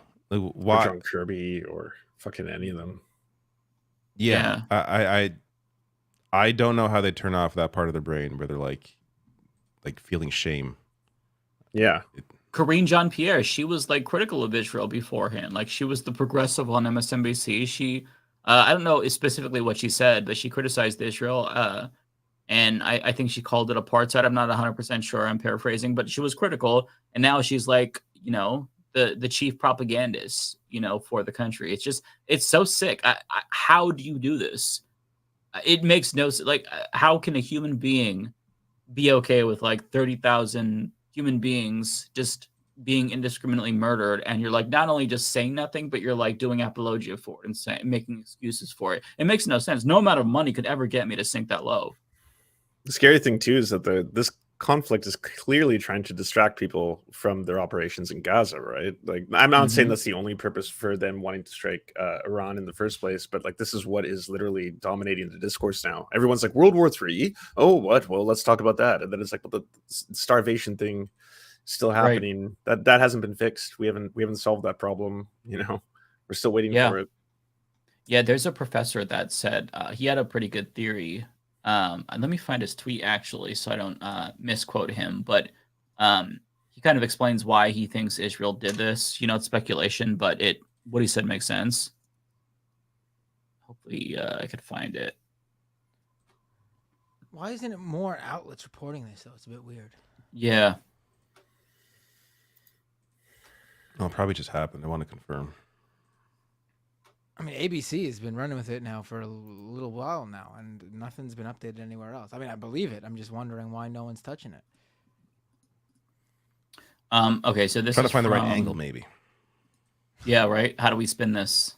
Yeah. Well, ABC's already done a good job here with Israel retaliates against Iran. Oh, they retaliated. Retaliated. I guess if unfucking believable. Israel retaliates against Iran's retaliation. I mean, if you want to keep going, I guess, yeah. Yeah. So this is the first strike from. It's chaired by Branko Marcetic, but this is from Professor Sultan Barakat. So the goal of Netanyahu was to striking Iran was to extend the status of the war, and with it, the emergency rules that keep him in power for now by reminding everyone that Iran will retaliate as a threat. He's also managed to silence the little criticism that's had started to come from Washington concerning his operations in Gaza. It's very unlikely that anyone there will say anything against Israel over the coming few days. He's also going to accelerate the delivery of the weapons that Biden has promised, including the critical F-35 jet fighters. Critically, he is also going to silence the opposition within his own country. He will stop the right of demonstrations on the basis that Israelis are all under the threat of Iran. So I think that makes a lot of sense to me. Rebecca. Hi. Rebecca. Hey. Look who decided to join us. Yeah. Perfect timing. She's gonna come in with 20 minutes left, collect her super chats, and be on her way. No, I'm just here. Like I am so sorry, guys. I'm so late. I had work late, and then I felt like, you know, my hair was all over the place. I had to throw it in a bun, and then It's I no had a big phone Take some call. you time. Thank you. Yeah, I love your TLC shirt, by the way. Oh, thank you. Thank you. I had to throw, you know, just throw something Love it. on. Thank Yeah. you. How are you guys doing? I'm sorry. Thank you for bringing me in after he read. I don't even know what y'all was talking about. My bad. Sad stuff. We're just like half in shock at the fact that we're apparently news strikes by Israel and Iran right now. So we're kind of all just like looking at the news live and being like, oh, so it looks like war things are happening. Not good. Nothing good. Not good. Interesting though that there's airstrikes in Iran, and then after that news breaks, Rebecca just shows up. Where were you a few minutes ago? Don't an even Israeli try. aircraft by any chance? Listen, don't even try. I wouldn't be striking Iran, but there's so much with that I don't know much about, but I know the covering of it. I remember when they first started talking about it a few days ago, where they were on our favorite, my favorite, Instagram pages, websites to look at, get news on. When Iran was struck, there was not much news. But as soon as, they was like, Israel, what's up? Israel, what's up? Yeah. And that's when I started seeing all of my favorite pages cover it and saying that Israel was attacked, all that kind of stuff. And I was just like, dang, that's so crazy why they haven't and I went to go read articles and they're not talking about how this started. Not only did Israel strike Iran in Damascus, they also damaged Canada's consulate that was right next door. But no Canadian politicians spoke about it. They weren't like, we strongly condemned Israel damaging one of our embassies. Nothing, just radio silence until you just said. Then once the attack happened on Israel, all of a sudden all the politicians in tow were like, we strongly condemn this attack. It's horrifying. Horrible. Yeah, and that's all you're hearing. That's all you're seeing. Like I said, shade room. Just I feel like I'm always there. For what reason? Because it's always people are sending me stuff from there, but that ain't why. But even there, you think that when they're covering this, when they're talking about this, they're going to cover it correctly. And it was very one-sided. And I went to other pages, even some mainstream news media pages, and they were doing the same thing. It was very much one-sided. And I looked a couple of days prior, somewhere in there, if they had any of, any news of the Iran strikes, and there was just nothing. So I had to get that from the streets. The one-sidedness is deliberate. There was a report from The Intercept about the New York Times, how they have instructed their international editors to not use words like genocide, ethnic cleansing. I think they're not allowed to say occupied territories. I think they can't even say Palestine, or they should use it as little as possible. Just straight up bias. And you can already tell that was the case just by looking at it. But then The Intercept also did a really good qualitative analysis of, I think, more than 1,000 articles from the New York Times, other really big outlets, the Washington Post, and the language that they used when they talked about Palestinian deaths versus Israeli deaths was completely different, right? Like when they talked about Israeli deaths, it was much more emotive words and whatnot. But when they talked about Palestinians, it was more vague. It's like, okay, strike kills Palestinians. They don't say who. It's just it's so frustrating because it kind of feels like we're being gaslit, and they think that they're fooling us, but they're not. Like I feel like everybody kind of sees through it. And yeah, just it's really depressing to see. It is. No, it's depressing, but it's also, it's alarming that it's not shocking, but it just sucks that they are muting the actual news, like removing it and making people just go with this one storyline, which is not something that is new. We've seen this the way they've been covering, with Gaza and Israel and all this other stuff. That's how they were covering it before. That's how they cover other stuff. But now we're privy to it, right? We can see, we can get people who are on the ground, who can actually have these conversations, in the spaces like unfortunately, but Twitter, all these other places where we can get video, we can get sound, we can get those journalists who are, who aren't allowed to tell their stories on mainstream media. They can come and tell us what's actually happening, and that's where I'm been getting my stories from. The pages that have the most followers for specifically like the Black community, they're going to go with this one-sidedness because this is where they need to go. So it bothers me that the people who don't go to the news, they come here, they're going to get this one-sided story. So all of them are saying, now why they going over there striking Israel? And people are saying like, in the comment section, some people are like, but do you guys know that they struck Iran first? And they're saying that's not true. Then a whole bunch of people from Israel now in the Shade Room page saying, that is not true. Israel has been attacked. Really? Always, yes. Oh, yes. And I'm like, see, now we inviting, people from around the way, and that they fighting us, and it's terrible because now they're giving misinformation. They're fighting. It's just all. This is what misinformation brings. It's just nobody. Right. It's like. No one has the truth, yet the truth is right there. Somebody tells them this is the truth, and they're like, that's not true. That's not true. I live in Israel, and this is what it's, and I'm like, see, this is the problem.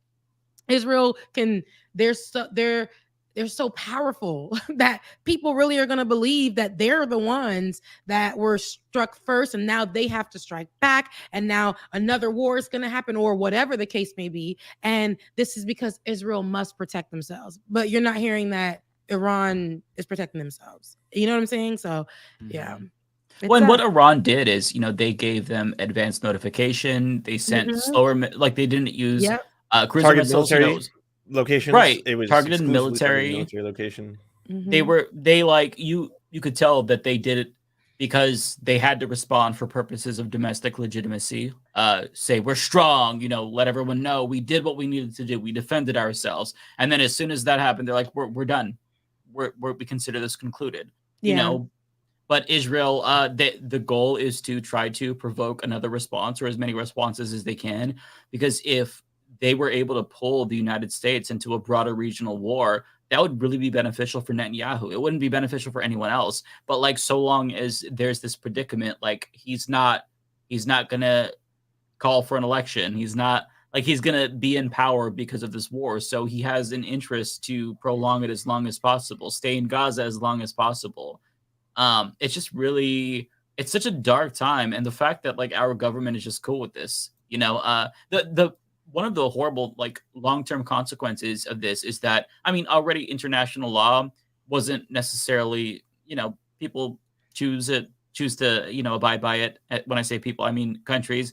They choose to abide by it when they want to and then disregard it when they don't. But this is going to be like really damaging to international law. The United States is going to have no legitimacy on the world stage because you just a couple of years ago, you were talking about international law and how, you can't use starvation as a weapon of war, and you can't be, just taking over territory to Russia. But when it comes to Israel, no, actually it's fine. They're everything is copacetic, The goalpost always moves for certain countries, and that's exactly. we see that all the time. They switch the language, they'll switch policy so quick. Policy that been stuck some kind of way, they'll switch it quick just so they can apply and damage and say this is policy and this is why, and this to make excuses, and we see that very often. But that's why I think it's important for people to have these conversations, and the people who are on the ground to, if they can, continue to push the truth out, because we're going to constantly get from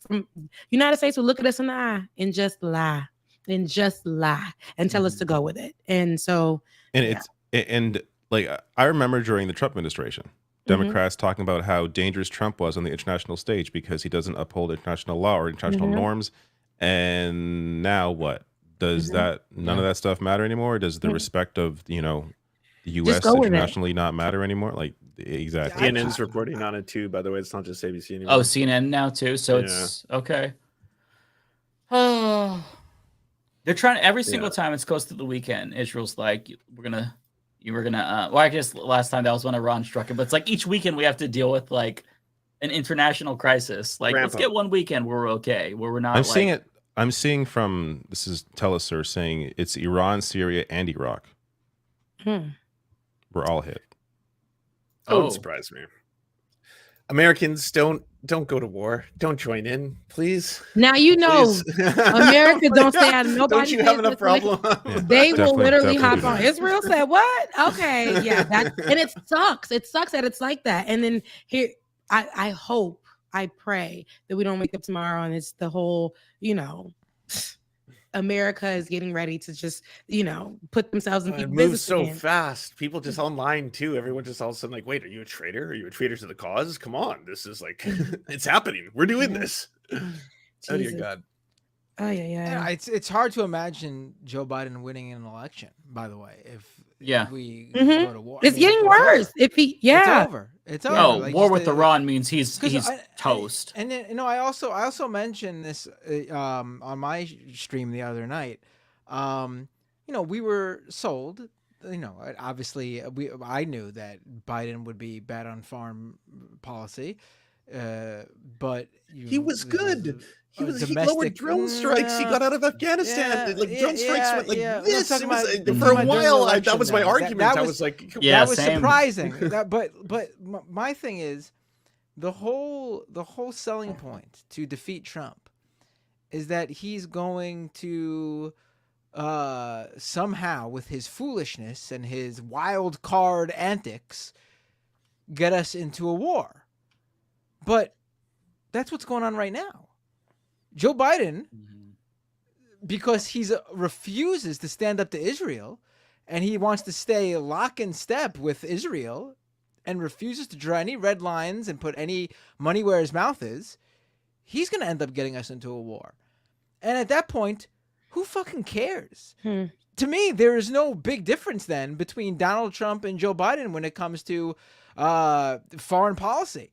Who gives a fuck if Trump bumblefucks his way and slips on a banana peel into war, and Joe Biden just follows Israel into war? It's the same shit. We get war.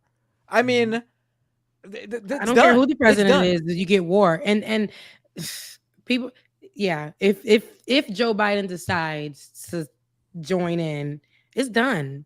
We already, or people really did, like, it really affected him. With how he handled Gaza and how people view him and how people really pulled their votes to show him something what that would look like. And it did something. So let this happen. People are really going to look at him like, really? Like, what? Israel has that much power that you can't, y'all, the administration, can't really come together and really just be like, let's not this. We're going to sit this out. But we already know, like, I already see how this could go. And I can see how people on the right are going to take it. They're going to say, God bless Israel, and forget about everybody else. And anybody else, we already know. Those countries, they already have them tagged historically as terrorists. So we already know how that's going to go, what it's going to look like, on social media, and the talking points that are going to come out, and how we need to support, pray for, and supply weapons to Israel. Like, I hope that it doesn't go that way, but this is literally textbook. So I mean, currently in Congress, they're trying to give more money to Israel. The foreign aid package includes Ukraine, Taiwan, some aid money to Gaza, and of course, lots of money to Israel. So it's meanwhile, crazy we hungry over here. We got student loans. People can't afford housing. Food is high, but they're gonna go ahead and start giving people weapons and giving them money and all kinds of stuff to kill people. Yeah. It's really fucked up. And we've got like what is it? So it's April. Election is, I mean, it's far away, but it's not too far away when you think about it. He's still losing in swing states. Like, nationally, he's ticking up in the polls, but that doesn't matter. Winning the popular vote is not how he becomes president again. So he's going to lose. And I think that he could still win if he were to immediately stop supporting Israel, cut off weapons, but he's just not willing to do that. He is literally willing to throw away his re-election chances and the country just to support this fascist in Israel. And Netanyahu wants him to lose, so I just. And then he gonna put out a TikTok video tomorrow, and to try. This is what we see. I hate that this is happening because, and the way again that it's being publicized is not Like if I would have stuck with not knowing and not going to go get the information and not reading up on what actually happened, I would have really been like, damn, they really went out there and bombed Israel. Like, now why? Now you see what I'm saying? So people are gonna really, I'm telling you, we're gonna see an influx of that as this story continues to develop.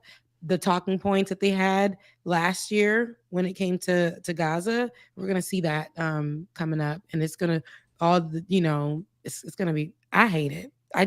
When will it stop? I don't know, but America is definitely, I don't see America not getting involved in some type of way. So, and there's going to be, you're right, Rebecca, there's going to be spin. It easily can stop if the United States of America just said stop it to Israel, but they won't do it. Like, it's that simple. It's that simple.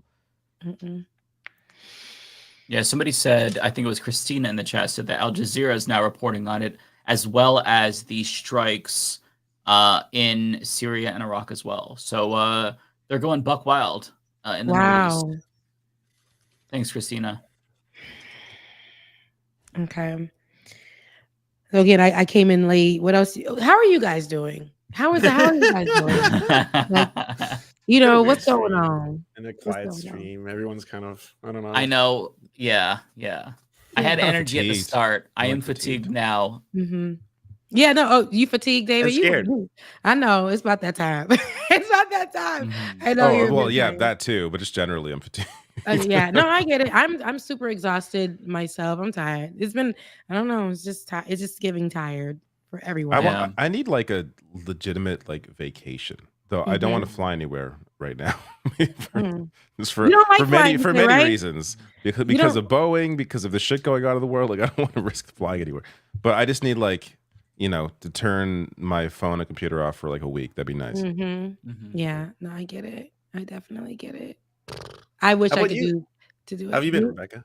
Me, I'm okay. Like I'm hanging in there, right? I'm hanging in there. I was late because I had a longer meeting. I told you guys last week that they want me to go back into the office. So I had a talk with my manager again about it today. And she made a comment which lets me know that she watches me. Like, she watches me. I never told her what I do, but I know the other people in office know what I do, and yeah, she watches. And we love management here on the Leftist Mafia. Right. Look, that's out. But she doesn't like me much. They don't like me much because the conversations that I have with some of the clients, I'm a little rebellious. I've told you guys that at the job. And so she said to me, I ain't scared of nobody, but she said to me, and she said, she's like, you must have something else lined up for you, because at this point it's, and I'm like, what? Say it. What you trying to say? She's just like, you're just not, mind you, the job isn't difficult at all. I do it to the best of my ability. I mean, I think I'm really good at it. I've gotten high numbers. I'm always hitting where I need to hit. But when I don't, the one moments that I don't, or whatever the case may be, they make it a big deal for me specifically. But she's basically saying, like, the time is ticking for you, because I feel like you think I'm like some kind of liability, because how I give a lot of the clients opportunities to get out of some kind of issues that this company puts them in, and they don't like it. She says that I don't try hard enough to fool people into staying. Yes. Those type of things. Like, I don't do that. Starting to crack the code. You're a little too human, Rebecca. We need more of a sociopath out of you. You're too nice to people. And I'm like, first of all, I'm not robotic. I am human, and I understand what the person on the on the other side is feeling, whether it's an email, whether it's a call, whether it's whatever. A lot of times, especially in times that we're living in, I don't care if this person is lying to us. The type of conversation I'm going to have with this person is going to be a human one, and I'm going to find an actual solution. There's no keyword. There's no trigger word that can be like ding ding ding ding ding ding. You said the trigger word. Now I can definitely assist you and help you. Whatever. No. So she had the conversation with me, and I did some pushback on her. She did not appreciate that. I don't get crazy. She didn't like that I kind of laughed when she was just like, so you must have something something else, you must be a big timer somewhere else. Like that I don't like that. She said that to me. I don't like when people talk down on me like that too. I don't like when people talk to me crazy. So that kind of bothered me a little bit, but I kind of, took that, just brushed it off. I just told her, listen, you can't talk to people like that. Your tone is not the best. That to her was absolutely outrageous that I said that. I said, your tone is just not the best. And, you don't know what people may be going through. So when you're talking to someone and assuming that they're just being a certain type of way, you don't know why somebody may need this job. You don't know why. You can't just talk to people like that. That isn't right. So I said, so in order for me to continue this conversation with you, because I think I'm done with it, you have to, your tone. And she was like, oh, honey. Okay. All right, cool. So I think that we understand where we are with this conversation. And I was like, I don't really know, but I just can't continue with it because of your tone. And I went on to finish my workday. And that was it. Because I don't got That was today? That was today. Wow. And so, it's okay though, because I know that whatever happens is fine. But I just know that I don't care where I'm at. I don't care if I'm working for the best of the best. I'm always going to present myself. The rebellion may come at a cost of the job or whatever, but I've been here for a few years, but I don't like the way they function. And I have made emails. I've sat with the head.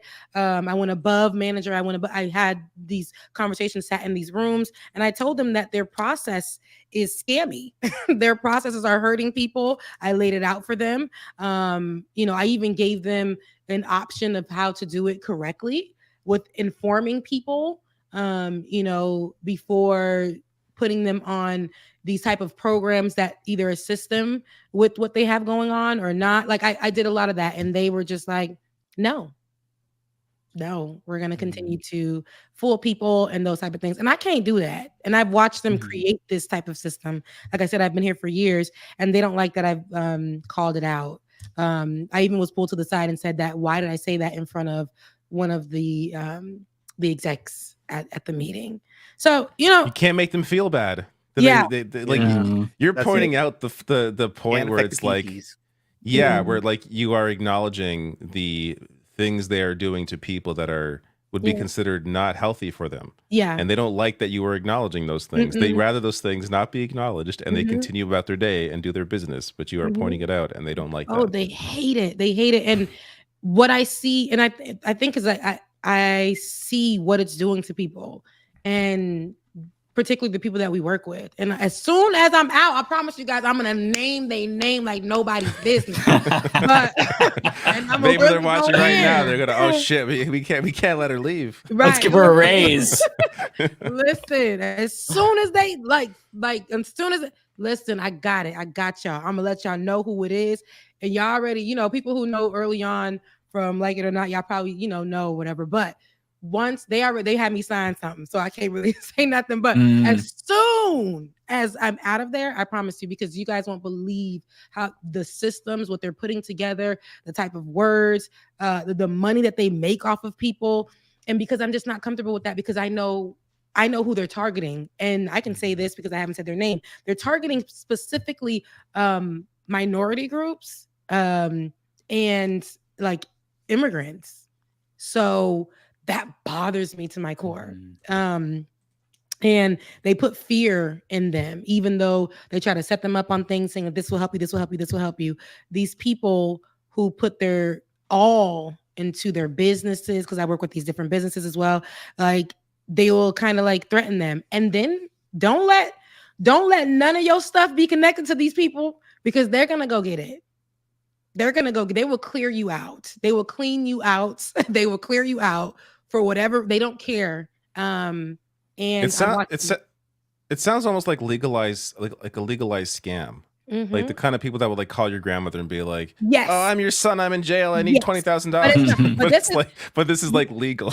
It's legal, and it's one of the biggest companies. So you wouldn't even think that they're doing something like this behind the scenes. This is like the one that everybody would go to. This is their bread and butter. This is like, this is that place, and I can't wait to tell y'all. And You better watch out. They probably got you on an NDA where you can't say shit. No, I looked at it. So I with them, they told me when I first got there I had to go by another name because of what I do. So they found me, and so I said, that's straight. Listen, I go by another name with the company. So Wow. with that, yeah, and because I did put them on Front Street a few years ago, causing them to change one of the policies that they had. So at the time, because it was affecting people during COVID, and I was like, I will not stand for this. I was like, I know it's just me, but I know I have a little platform, and I will not stand for this. So I'm gonna take it to the internet and make a deal about it. And then they changed up what they were doing, even though they still made a lot of money off of people, but they were changing up what they were doing because people were getting affected and still charged and all this kind of stuff. And it was unacceptable. It was very much unacceptable. But shoot, one day it's coming. Don't worry. Well, here's what I will say. A lot of NDAs are not actually enforceable. And if need be, we will call up Matt Brunig, and he will file complaints with the NLRB. So if you're watching, we have power too. So. Exactly. Thank you guys. Look, I be telling them like worker power. Don't play with me. Listen, I give you guys grace here. And the way that I speak to you guys here, I just do my job and I leave. And here's what they try to throw at me. Okay, you work from home. So we got you need to be producing more than the people who are in office. And I'm like, it doesn't even make sense. Yeah, but that's how you're costing them less. You're not taking up office space and shit. They're like, it's a privilege. Yeah, they should be paying you more. Like, get the fuck out of here. Yeah. And I give them more work. They said it's a privilege for me to work from home, even though I told them I'm not going back into that building. It's not good for me mentally, and I work very effectively at home, and it allows me to be like in places like here to do my Saturday show, to do things in between, and I don't like that, but they know what I do, so they kind of like they'll say things like, she needs to be in office, kind of like they know to keep me away to make it hard for me. The conversation that we had, it was almost like she's like picking at me without saying it. And she said, other people in the office, she said this is my manager, y'all. I kid you not. This is a conversation she had with me. She said, other people in the office, they know about you. And I said, well, what exactly do they know? What's going on? Like, I would love to know. She's like, sounds like a threat. Yeah. And mind you, I was promoted to this position. I didn't ask to be in this position or whatever. They promoted me because they said I worked so great in the previous position. Mind you, this promotion came with not $1 more, not a penny more. That ain't no promotion. Oh, exactly. Promotion. Exactly. Wow. It was some makeshift team they threw me on where they Extra can pizza continue to scam people. And I hate it. I hate it so much. And they knew I hated it when I got there. I told them I hated it. I told them this is not real. You guys don't even have a process. There's no structure. What are we doing? What words how are we doing this? And then it's just like, it's terrible. She said to me on the same phone call, because there were a lot of things that she said that I let her run with too, a little too long. But she also said to me on the same phone call, she said, well, I don't know, but this, I don't care what you do. If you don't communicate with me moving forward, what did she say to me? I can write this in as you not actually working. And I said, what you talking about? Like, where are we going with this? She's like, because you get on and you don't communicate, you don't talk to me. Because you don't talk to me, I can just, she said this on this phone call. And I'm like, is this being recorded? Because I sure recorded it. Do you get paid to talk to her? Is that she said that if I don't communicate, because I get on and I just do my work. And then on the side, I'm actually doing work for like other stuff. I'm researching, I'm trying to make sure that I'm putting out something or whatever the case may be. Right. So she'll say, like, she said, if you don't communicate with me, if you don't tell me like when you go to the bathroom, I'm at home. Shut up. I swear. Oh I swear. She said, if you don't like tell me when you go to the bathroom, if your system freezes up, like little things like that. I'm just gonna say you chose voluntarily not to work on the clock. I said, but that's not what happened. She's like, well, that's what I can say. And then at that point, because it looks like I've already written, she wrote me up last year when I took a day off. Just took a day off. She said now it would be, we're just gonna put that as a corrective, and that corrective will not be your second, it won't be your first, it will be your final. So listen, I was like, it don't scare me because I mean, at the end of the day, you know, I need that, you know, keeps the roof over my head and things like that. But at the same time, I don't like when people talk to me crazy like that, because no, that's insane. Like, yeah, So you don't know you don't know why these people need these. Like I'm saying, like it's me. Like I think about me, you talking to me, but somebody else. Like I know people who are in that building who are like, I can't leave. I cannot leave here. I remember during COVID, it's true. I got up, I packed my things up politely. As soon as they said 50 people can't be in the room, I said, oh yeah, I'm out. See ya. I'm 51. Goodbye. Yeah. I sent an email to everybody. I told them, here's the contingency plan that they have hidden on their website. Here's the contingency plan. If you are this age, if you are this, this applies to you. You can leave. You can leave and be fine. Right. And even when I called HR around that time, they said nobody should have been in that building since like last week. But they did not tell nobody in there. They wanted us people to keep working or whatever. And then they sent out an email. When I got home, I saw it. They said that I was causing disruption in the office by sending out my own email with a contingency plan that allowed people to go home. Listen, I don't play. You're disrupting by telling people what they should know. The workers, what they should know their rights. That's oh god, I hate corporations so fucking much. It's definitely, and they'll make I do not miss it's terrible. I hate it's my first corporate job for real, because I worked in pretty much news, and before that it was like freelance. So I worked in some really terrible jobs, but this is my first time really settling in corporate, and I hate it. But I was so grateful that my first few months there was okay. I could be cute in the building, like, you know, like I'm used to. But when I saw all that stuff going down, I'm like, these people are miserable. I had this, y'all need to go home. This is your time to go home and be with your kids, to do something with yourselves and not get sick. There was a case that happened in there. Somebody did have COVID, and they didn't want to tell anybody. They were doing this thing where they were isolating them in a room. Yes, they were saying we can isolate. Wait, they knew they had COVID and kept them in the office because the person no longer had any time to take off to go home. So they kept them in the office and they isolated them in a building. One person left, and he was in the hospital for about 6 months. 6 months, and he was around so many different people. So yeah, these things are what happens, and this is why I don't play that. But at the end of the day, we're gonna be all right. So that was my day, but I'm still okay. I told you guys, I'm not. It affects me in a way. It does fuck with my mental a little bit, but at the same time, I think I'm a little bit stronger than letting that really take me, because you know, tomorrow, look what Glo really said. She said, at the end of the day gotta end. Okay, so and that's where I'm at with it. That's a good line. At the end of the day gotta end. The day gotta end. Yeah. Well, we're at the end of the show. At the end of the show has to end. Yeah, at the end of the show gotta end. That song that Glorilla has with Megan Thee Stallion, by the way, is so good. It's great. The challenge is crazy online though. Like everybody's like, "Oh my god, they're shaking their ass," and it's when Meg Thee Stallion shakes her ass, it's it's like a earthquake. It's like, you know, but like, so now it's a challenge and it's getting crazy, because now all on TikTok is this ass, and it's offending a lot of people. And I'm pretty sure Ben Shapiro probably somewhere punching the air about it. So, but that's not natural. Yeah. Okay. Charlie, thank you so much. Yes, he's my, he's moderating on my page. Thank you so much. Nice. Omega Star, good to see the whole LM together. Yep. Look, I know I came late, y'all. Y'all don't gotta say that. I know I came. It's late. okay. It doesn't... Yeah, it's not a big deal. We were actually missing you. Like, I remember, I think David, it was sometime around like 6:30 something. You're like, "Where's Rebecca?" And we were all like, "Where is Rebecca?" Right, look, I'm coming. It's because there was a big silence. We were like, no one was talking. We're like, "Where's Rebecca?" You know, I've been running my mouth. I'm the filler. We need someone to like bring some new conversation in here. Yeah, I feel those moments. We also needed some sunshine because we were getting really dark and everything. It was dark. We'd all just go quiet. We were all just kind of like, yeah.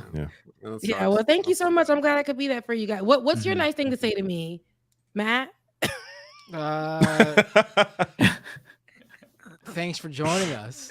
All right, I'll take it. I'm joking. I'm joking with you. No, it's always great to see you, Rebecca. It's always fantastic to see you. Yeah, thank you. I'll take that energy. I'll take it. Charlie, thanks again, and another coffee. I'm so emotional. Andrew, you get my super from last week. I believe I did. Did I read it? I don't know, Andrew, but thank you for it. I'm pretty sure I got it. Love you, mean it. Tigwick, I'm irrationally angry at your employer. Have some money. Thank you so much. Thank you so much. I'm mad too. Ronan05105. Love your YouTube voice. You're strong. Stay strong, queen. Thank you so much. Wanda M, keep stand up forever for yourself. Thank you. Keep standing up forever for yourself. And I will. They can't get me. Thank you, Wanda. Bay photo or Bay. See, I read that in Creole. Bay photo. I think it's Bay photo. Rebecca for NLRB chair. Yeah. Mike Thompson, thank you so much. I appreciate you. That is it. There you go. There's one from AK. AK, I see you just threw that in there. Love you, mean it. Oh yeah, there you go. Thank you for your supers. And would I be terrible if I left? I came early and I feel like I need to stay a few more minutes, but you can go whenever. Yeah. If I had a were you, I long would day, leave. so you do If I were you, I would Here, leave girl. personally, Okay. but you can stay if you want. Stay if you you want, do- of course. you But get if to you do want what to you leave, don't feel want. bad. well, I'm out of need to here. get back to the skies over Iran. There's some more work to be done. We Oh totally my get it. god, that has to turn it all dark down. No, he's terrible. He's terrible. All right, y'all. I love you guys. Mean it. I'll be on Saturday. I know we weren't on Saturday before, but my show will be on Saturday. I'm gonna have some updates on Haiti. If you guys want to follow that, I'll be talking about that on Saturday. So I love y'all. Mean it, and I'll see Thank you you, guys next Rebecca. Thursday. Bye, guys. Take care. Bye. All right. What did There's a we few of do? these. What am I supposed to say? I'm when saying thank you, too, Rebecca's, 'cause I think you this know, is talking from about me her also. personal experience. Oh, wait, it's Oh, three cool. dollars. I'm. There you go. Oh, It's a little. No, it's not you. I'm more just like glued to news right now, and every update that comes through, I'm like, oh my god, oh my god. Yeah, that's I'm what I not was sort of looking doing on too. purpose. I'm scared. No. Can you guys Let's hear just me? get through these super chats and get the fuck out of here. Can you hear? Just Can trying you to hear me? ignore. This is like my monitor here. I'm trying to like not look at Twitter, and I don't know. Yeah. I just Hello? closed the Can tab. you hear me? Yeah. Yeah, I can hear you. Oh, There are Oh, three, I was trying to pretend what like do you we couldn't mean? just to Thank fuck with you. you. you're just all ignoring me. Okay, I got it. I probably couldn't hear you over With love. over myself speaking, but Why am I low? Everyone always complains I'm low, and I don't Some get it. people are low saying today. you're low. You sound There were better multiple now. People saying that you were low I- today. Yeah. That's that really was true. weird. I don't have this happened last time too. I don't have this issue on any other thing that I on the Majority Report through the program they use on my own show, which uses a completely different program. I don't know what's going on. People say here the same with- thing about me. They're either like I'm way too loud or way too quiet. One of the two. I don't never get it. never I don't- porridge. Never perfect. I'm never golden. I don't get it. I guess I have to be right there up you on go. the mic. Yeah. No, I can hear Just you. right There you up go. on it. Yeah. Narrator, Yep. $5. Thank you. Critique the system, be kind to the individual, but the systemic critique cannot be used to dismiss individual responsibility. Okay, I like that. It's a good way to put it. Profound. The added Appreciate comma. that. Yeah, I Yeah. appreciate that, narrator. Narrator, thank you for the $5. It says a fundamental principle of democracy has to be that the population of a nation is accountable for the actions of its government. Has to go both ways. The population of a nation is accountable for the actions of its government. Has to go. Yes, has to go. At the same time, like No, no. I don't think mean, you can it's- blame like the population of a country for something the leaders do. Like I'm not for that. Yeah, idea. Yeah. I mean, that's exactly what Israel's arguing when they Yeah. attack citizens of Gaza, and they voted for Hamas nearly 20 years ago. This is what they get. They're responsible. No.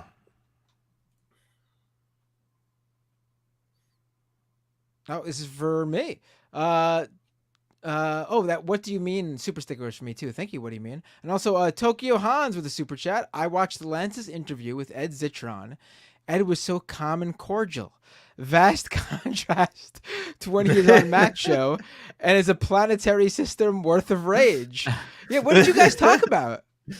It was really fun. I just had questions, so it was less of I guess of a discussion and more of an interview where I wanted to know why the internet sucks. I had read and I watch him and you all the time, Matt. I've read the Raw Economy articles. I was just like, I wanted his details on AI, why the internet sucks, and he had just like so many answers. And like the AI rabbit hole was awesome. The guy knows so much about that shit.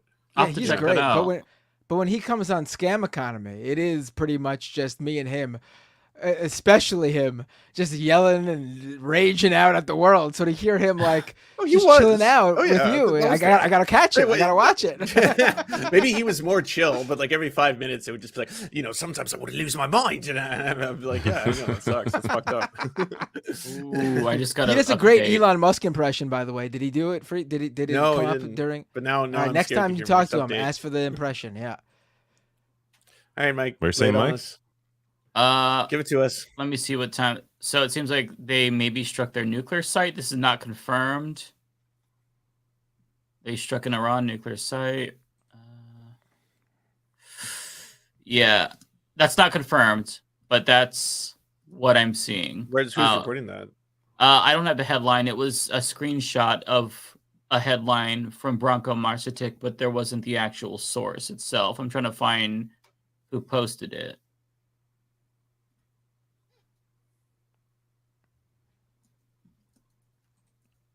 Let's see. It was searching for Haaretz, I think. Okay, so that was from 13 hours ago. So that was an if it happens. So that is not dismiss that. Okay. Okay. This is why everything I see I take with a grain of salt. Until... Yeah, this is why we shouldn't even bother giving updates, because none of this stuff may be accurate. Yeah, don't we, give finish the updates stream. based on Let's stick with what's being reported. Because that on would be actual. huge. Yeah. Did we do this already? Yeah. No. This one. Oh wait, we did. Yeah. This one's for me though, from narrator.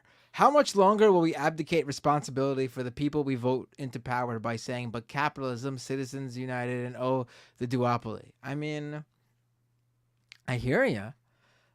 But capitalism, citizens united, and oh, the duopoly. I mean, those are actual reasons. Yeah. It's not like... I get that it's frustrating that that's the case, but it's also the reality. Also, like, you can't, like, the people you vote for, you can't expect them to represent exactly everything that you feel. This is why, like, it's just, the person you're voting for is not yourself. Unless you're voting for yourself, you can't blame the voter. Like, it just doesn't make any, it's and also, it's again, yeah, we can't like expect that all of our problems will be solved, or, we'll get lock in step someone who's with us on everything, with a politician. You can't lionize. I feel like, especially when it comes to foreign policy, like that is like one thing where the population really just does not have any like knowledge, let alone control over. Like it's. But with that being said, I continue to be impressed with some of our elected officials, like thank you, Rashida Andrew. Tlaib, AOC, Ilhan Omar, Jamal Bowman, Cori Bush, Summer Lee.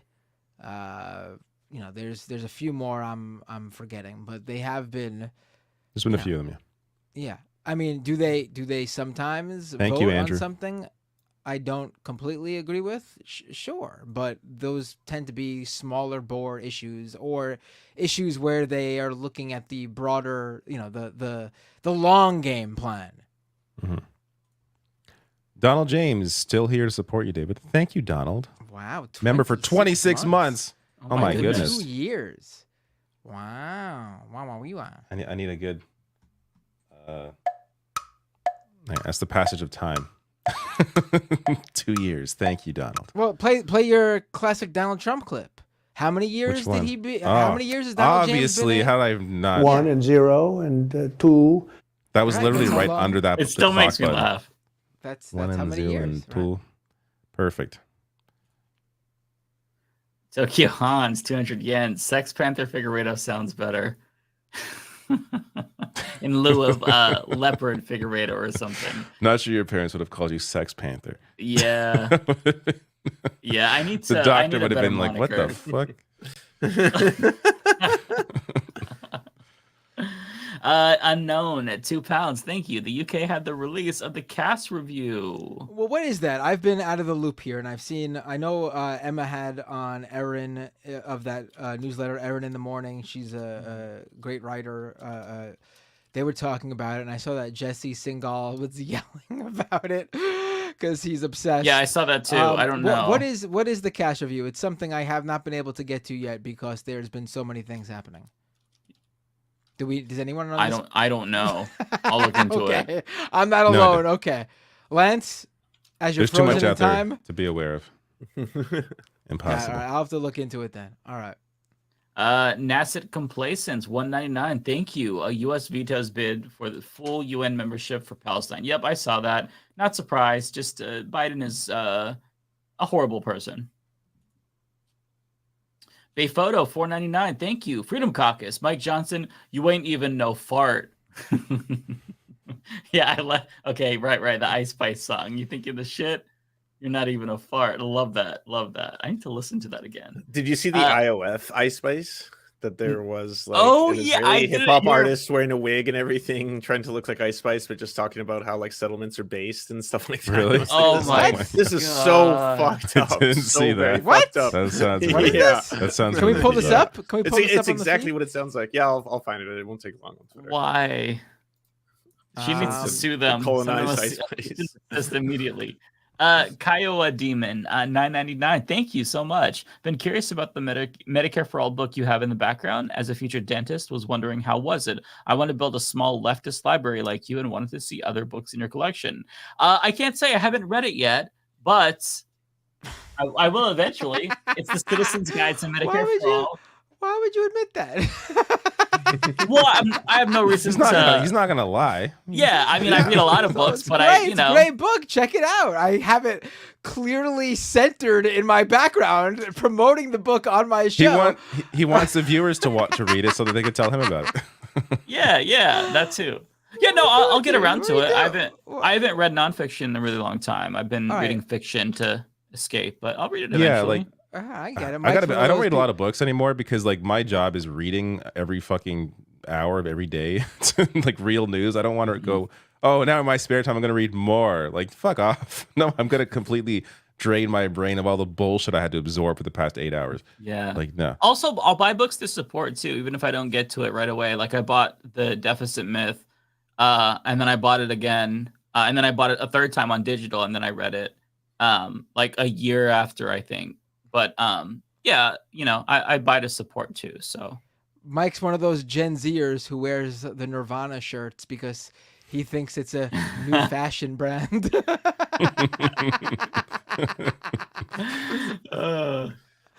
Yeah, so this great book says Mike doesn't even know what Medicare for All is. He's never heard of it before. I'm trying to switch them out, and this one has really big letters that you can see. Like other ones, you can't really, like if I put manufacturing consent, it's kind of hard to. I mean, I guess you can see. No, you sex, can see but, that like, one. You could definitely you know, see that. I guess you consent at least. Yeah, I'll switch them out though. I don't even care what you can see back here. There's a God of War symbol. There's a Bernie drawing. the Omega. Dun, dun, dun. Nice. Controllers. Is that wait? Hold on. Is that a QAnon logo under Bernie's face? Yeah. This whole time. Totally fits. Totally fits. You guys never noticed. That's why I see all those. That's why there's all those "where we go one, we go alls" in David's chat. I don't even know what that means. That's the QAnon saying. Oh my god. Okay. Yeah, I picked it up when I was in QAnon for a couple of years. Take my money like the government took my ACP benefit. There we go. Appreciate that.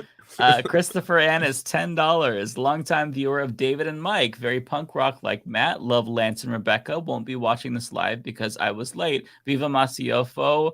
Izquierdista? I don't know if I said that right. Good job. I don't know. I don't want to go back. I know this is not how that person meant it, but it was really funny. Love watching David and Mike. Matt, Lance, Rebecca, you guys are great. Won't be watching this shit though.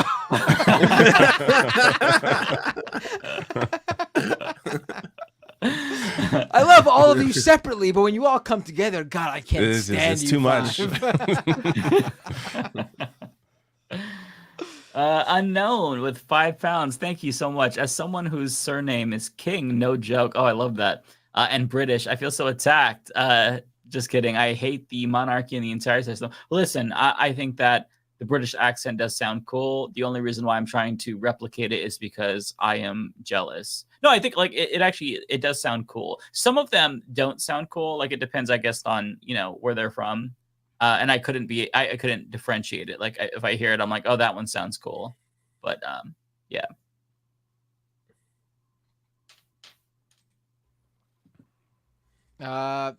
JHLFSC with a super chat. The left making a huge mistake not throwing Cabrini in the right's face. A movie made by the right with a left-wing message is unheard of. What? Wait, what? I've never heard of this movie. I don't watch enough movies. I'll have to look into this. We'll have to make note of that. Oh, the one about the nun? That's it. It's actually left wing. Okay, all right. I will watch it. I'll look it up. I've never even heard of this movie.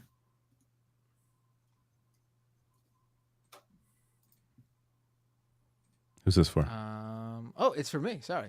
NC Sketchy with a $20 super chat.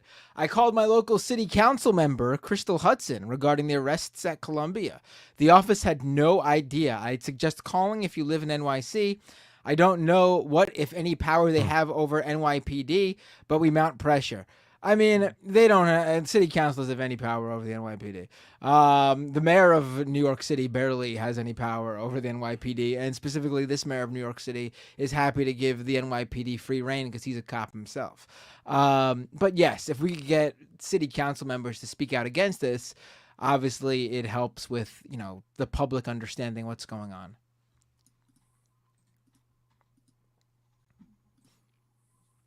Foresto with a super chat. My favorite analysis of J.K. Rowling is that she self-inserted as Voldemort, a self-hating half-blood that started a Holocaust against his own kind. I don't know enough about Harry Potter to understand any of this, but I'll take your word for it. Old man house phone with a super chat. I'll watch tomorrow. This money is for Rebecca and Ole. Invite Dr. Rashad Ritchie and or Dr. Jared Ball maybe, or burn it down with Kim Brown. Love all. I will have to check out all those people. Unknown, £5. Thank you so much. PhD, his thesis supports trans men in science. Trans man Jamie Rains. Jamie Dodger has a great video about J.K. Rowling. Highly recommend his videos. I just subscribed to him, so thank you for the recommendation. I appreciate that.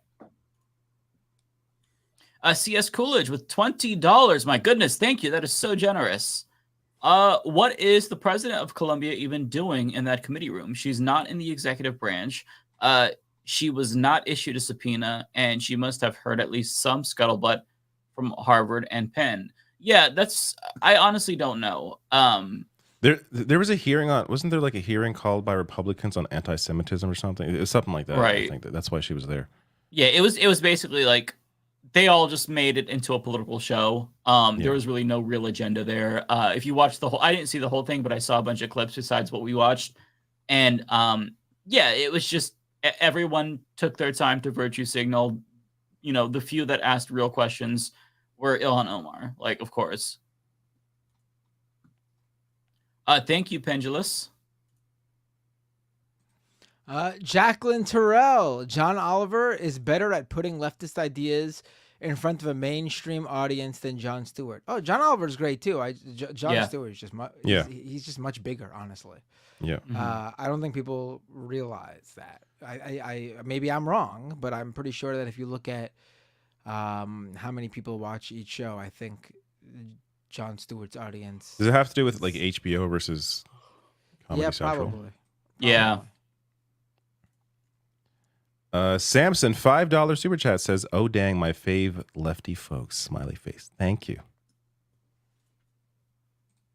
Unknown, £2. Trump's Legally Blonde was what gets me. Trump's Legally Blonde was what gets me. What does that mean? I'm not sure. Who's this for? It's for me, Marcus Tan with a super chat. Name the Republican who you think would be in the underworld when they think they will be in heaven. I mean, all of them. Yeah, literally every single one of them. Tokyo Hans, member for 2 months, says attempts to bribe David with free super chat to do what Fetterman is doing on Israel situation. Try a massive bribe, and I'm still not going to do it. But please give me money. But I still won't listen to you. Just not, there isn't enough money in the world to make me feel like a piece of shit. That's Rebecca's here. Oh, CS Coolidge, $10. Thank you, CS, again. So kind. The Canadian MPs have absorbed the lesson that the Zionist entity taught Congress with their assault on the USS Liberty.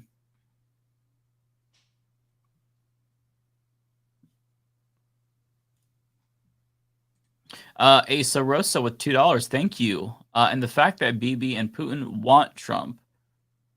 Yeah. Mike Thompson, thank you for the $5 super chat. Kaya Damon, am I saying that right? $9.99 super chat. Thank you. Says your game reviews have been so good that you convinced me to get the newer Cyberpunk and eventually Unicorn Overlord. So am I to presume you are picking up Shin Megami Tensei 5 Vengeance to increase the backlog? First of all, thank you. I don't really do reviews. I do more live streams. I do want to do proper reviews at some point if I have the time. But I'm definitely getting Shin Megami Tensei 5 Vengeance, 100%. When's that coming out? It's coming out.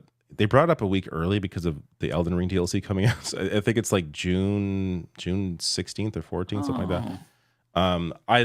I loved the SMT 5, but I got stuck like 20 hours in on some difficulty spike on some boss. And I'm like, and the frame rate was so bad on Switch, I couldn't, like, it was like the one Switch game where I'm like, this game is really good, but I cannot stand how bad it's running on this console. So I'm looking forward to playing it on like a PS5 where it runs properly. Absolutely picking it up, and it won't be increasing the backlog because I'll just play it right away. So it'll be a problem. I'm seeing numerous reports from Iranian journalists that the Iran government is downplaying the attack, saying they weren't missiles, they were small drones, and they didn't do anything. So I don't know how accurate that is, but the fact that Iran is trying to downplay it, obviously, that's is good a good news. thing. Yeah. So like whatever we find out, maybe that's slightly inaccurate, maybe it is accurate. But the point of me sharing it is that Iran is trying to downplay what happened, which is good because obviously that means they're trying to downplay the fact that they need to retaliate. Yeah. Good. Jules Winfield, thank you for the $5. If they think these protests are bad, wait until the Democratic National Convention this summer. Biden is going to lose over his genocidal insanity. Yeah, the convention, I imagine there is going to be a lot of protests unless things stop by then. But yeah, I don't think you're wrong, Jules. I really don't. And I fear the repercussions of a Trump presidency because I don't think it's going to go well.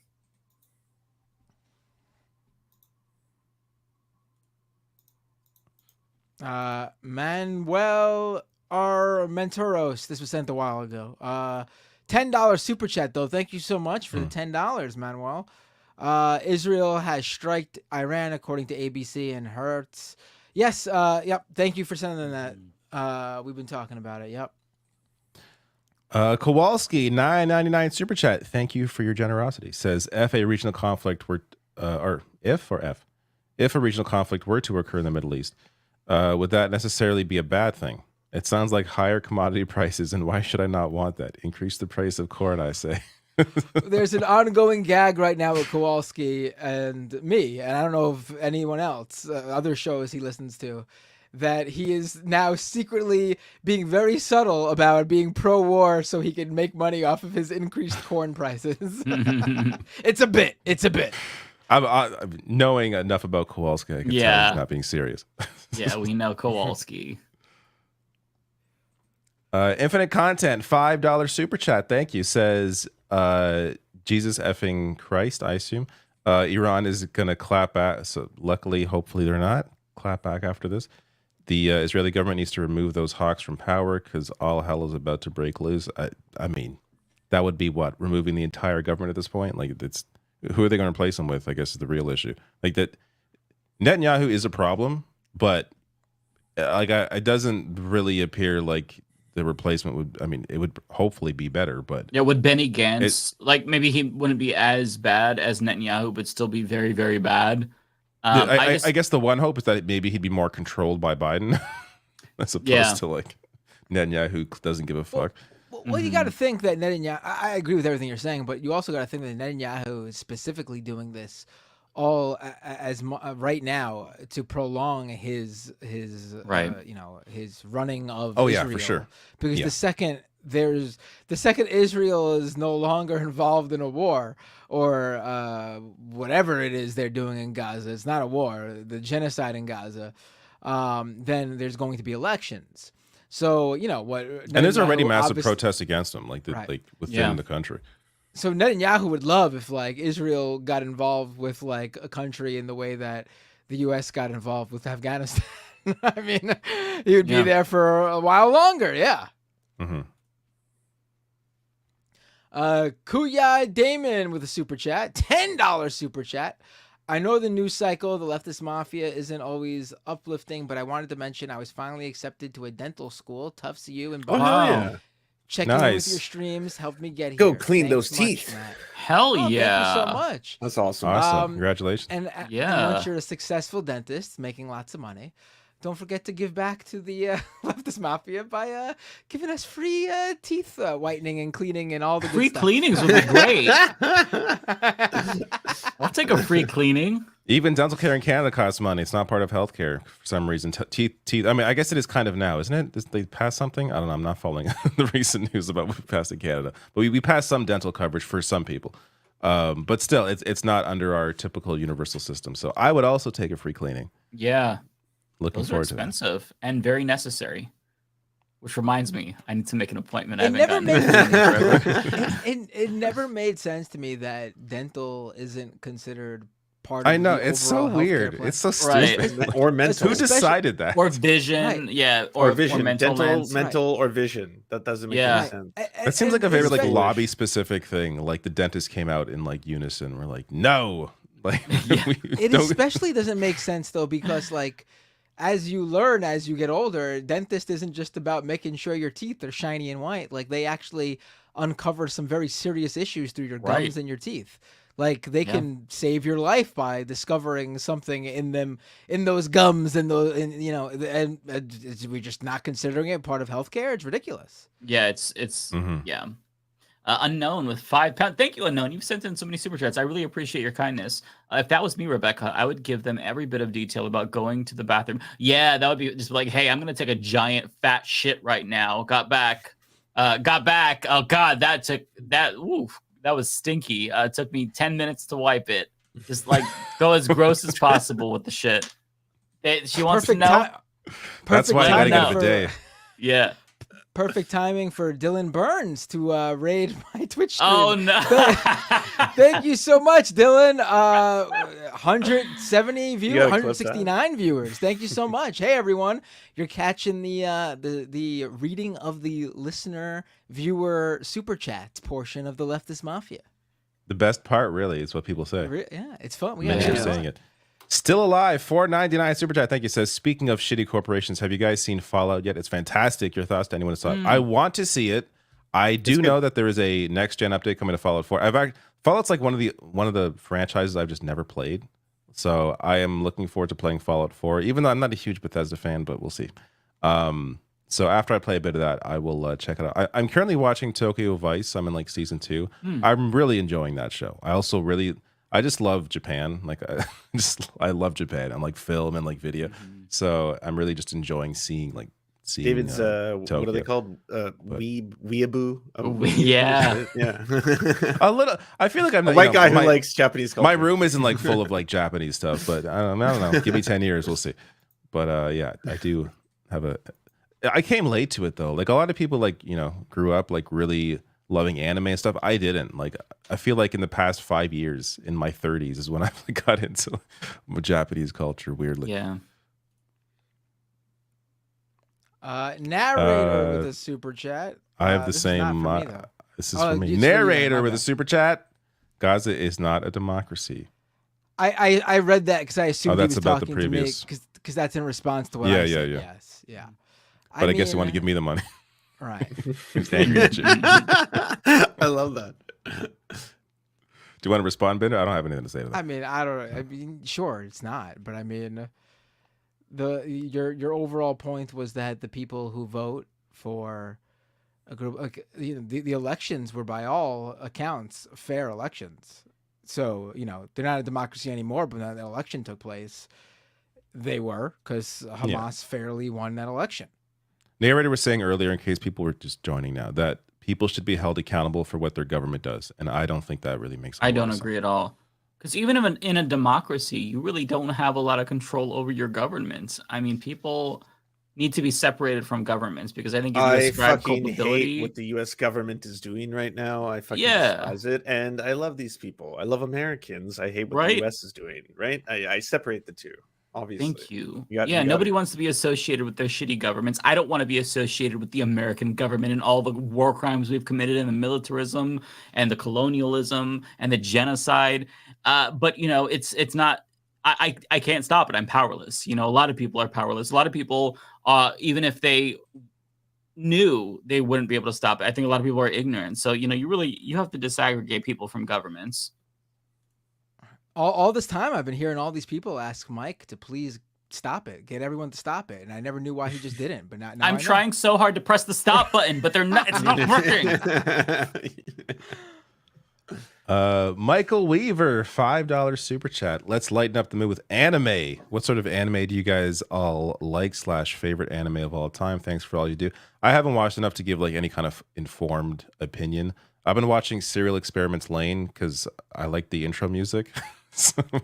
But it's bangers. I'm enjoying the. It's funny. I've been watching that show for like, I don't know, a year and a half. It's like, I think it's like 1 season, 2 seasons. I forget now, but I should get back to finishing it. I don't have much else to really contribute. That so I don't know. Anyone else want to jump in on the anime?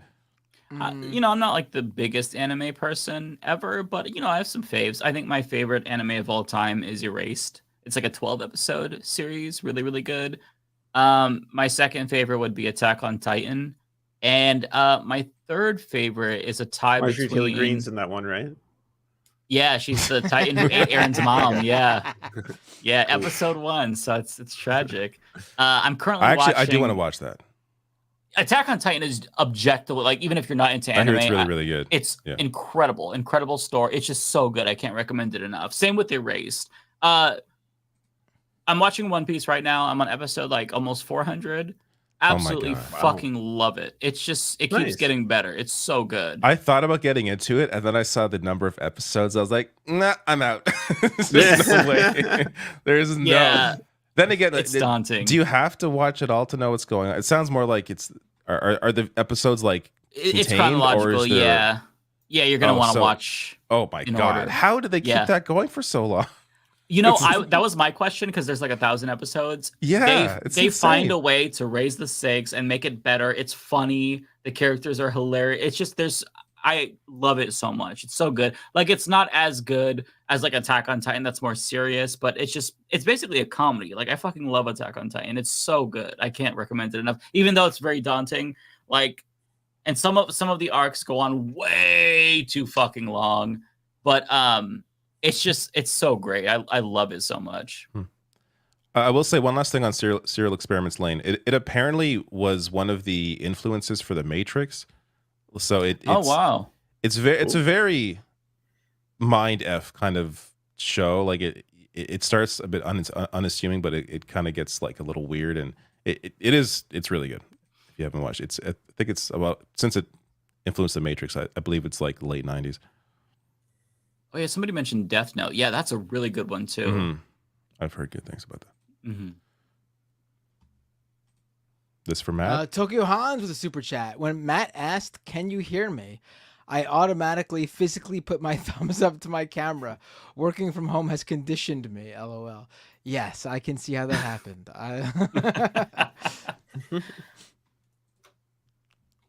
X Norku. Thank you so much for the super chat. Narrator with a $10 super chat. But when the left understands that Biden is jealously, excuse me, let me reread it. Narrator with a super chat. But when the left understands that Biden is jealously supporting genocide, but still defend him electorally, they are saying genocide is not a red line for leftist support. Oh, it absolutely is. Yeah. At least for me. It is a red line. Yes. I've said time and time again that something needs to change for me to change my mind on Joe Biden. And that would only be for the election, obviously. He's done in terms of like how I view him as a president. Well, that was before he was elected. Yeah, I mean, I've hated Joe Biden forever. Like he's a piece of shit. Here we go. Jerome with D with a super chat. Hello from Montreal. Hey, how are you? I appreciate you bypassing the Canadians nearby and just saying hello to me over here in the U.S. Hey there in Britain. I'm just kidding. I'm just kidding. Cold Dog with a membership super chat. Yeah. That's how you really offend. Yeah, that's really how you really offend both French people and Quebecois people. Cold Dog with a super chat, a membership super chat, member for 8 months. It's so shitty that we can't move on from barbarism as a society and start focusing on all the problems that will come from climate change. Well, yeah. You know, as we're talking about all this, obviously there are other prevalent and prescient issues lurking in the, and I can't even say lurking in the shadows, because in some cases smacking us in the face. Yeah. Right. Yeah. If you just look at what's going on in Congo, I mean, it's unspeakable. The slavery, the exploitation, the deaths, all for resources. Same with Sudan, same with Haiti. It's just, yeah. Fenrir 787 $5 super chat says UK is doing its centennial tradition of denying a homeland to Palestinians. Has it been 100 years since the Balfour Declaration? Which, that's the one that I believe that was something to protect Palestinians, Palestinian rights in Britain, I believe. Oh, the Balfour Declaration was the declaration of the state of Israel on Palestinian territory to protect. Yeah, am I reading that? It's been 100 years since. Yeah, I don't know.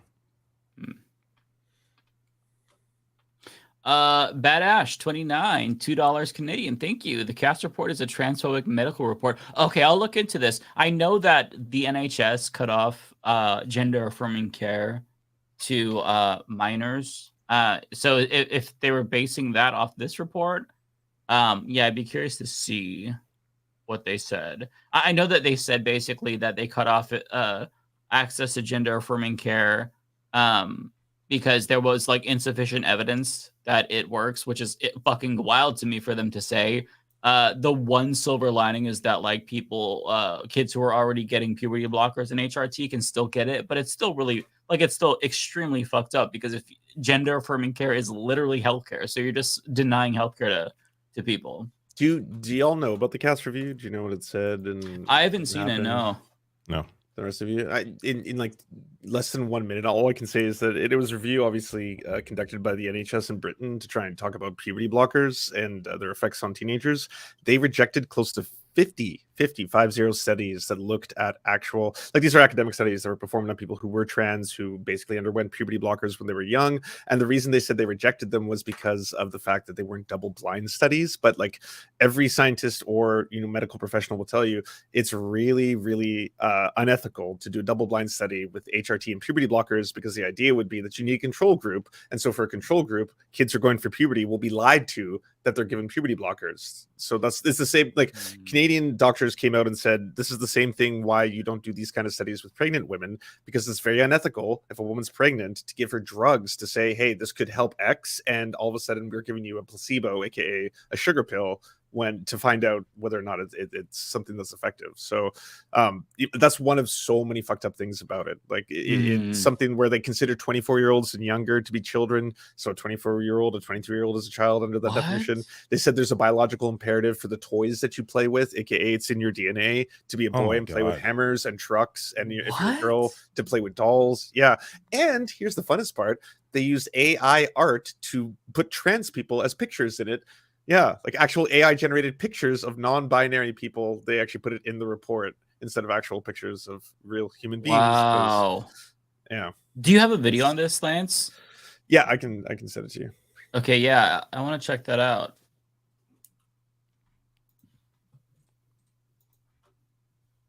Unknown, 10 pounds. There we go. Cast reviews stopping some healthcare for under 18s and suggesting stopping for under 25s for trans people. I'm 20-year-old and trans, 5 years on T soon. Gender GP have expanded from just the UK. I mean, Jesus Christ, 25 years old. That's fucking insane. I didn't know about that. Jesus. Congrats on the 5-year anniversary, though. That's awesome. But the fact that, like, if you're at risk, that's also really horrifying. So, yeah, I'm so fucking tired of this bullshit. Brienne, $5. Thank you. Have you ever heard of the group Win Without War? Their platform is exactly what we need. I have heard of them. I don't know much about them, though. I'll take a look at their platform if I can remember. Unknown with 2 pounds. There's a Trump and Legally Blonde video. Oh, that's what they were referring to earlier. Okay. I assumed that he said something that like was Legally Blonde-ish, like, you know how like in the beginning of the movie she like is kind of like out of her league, and then by the end she's an alpha. But I'll have to check out the Trump Legally Blonde video.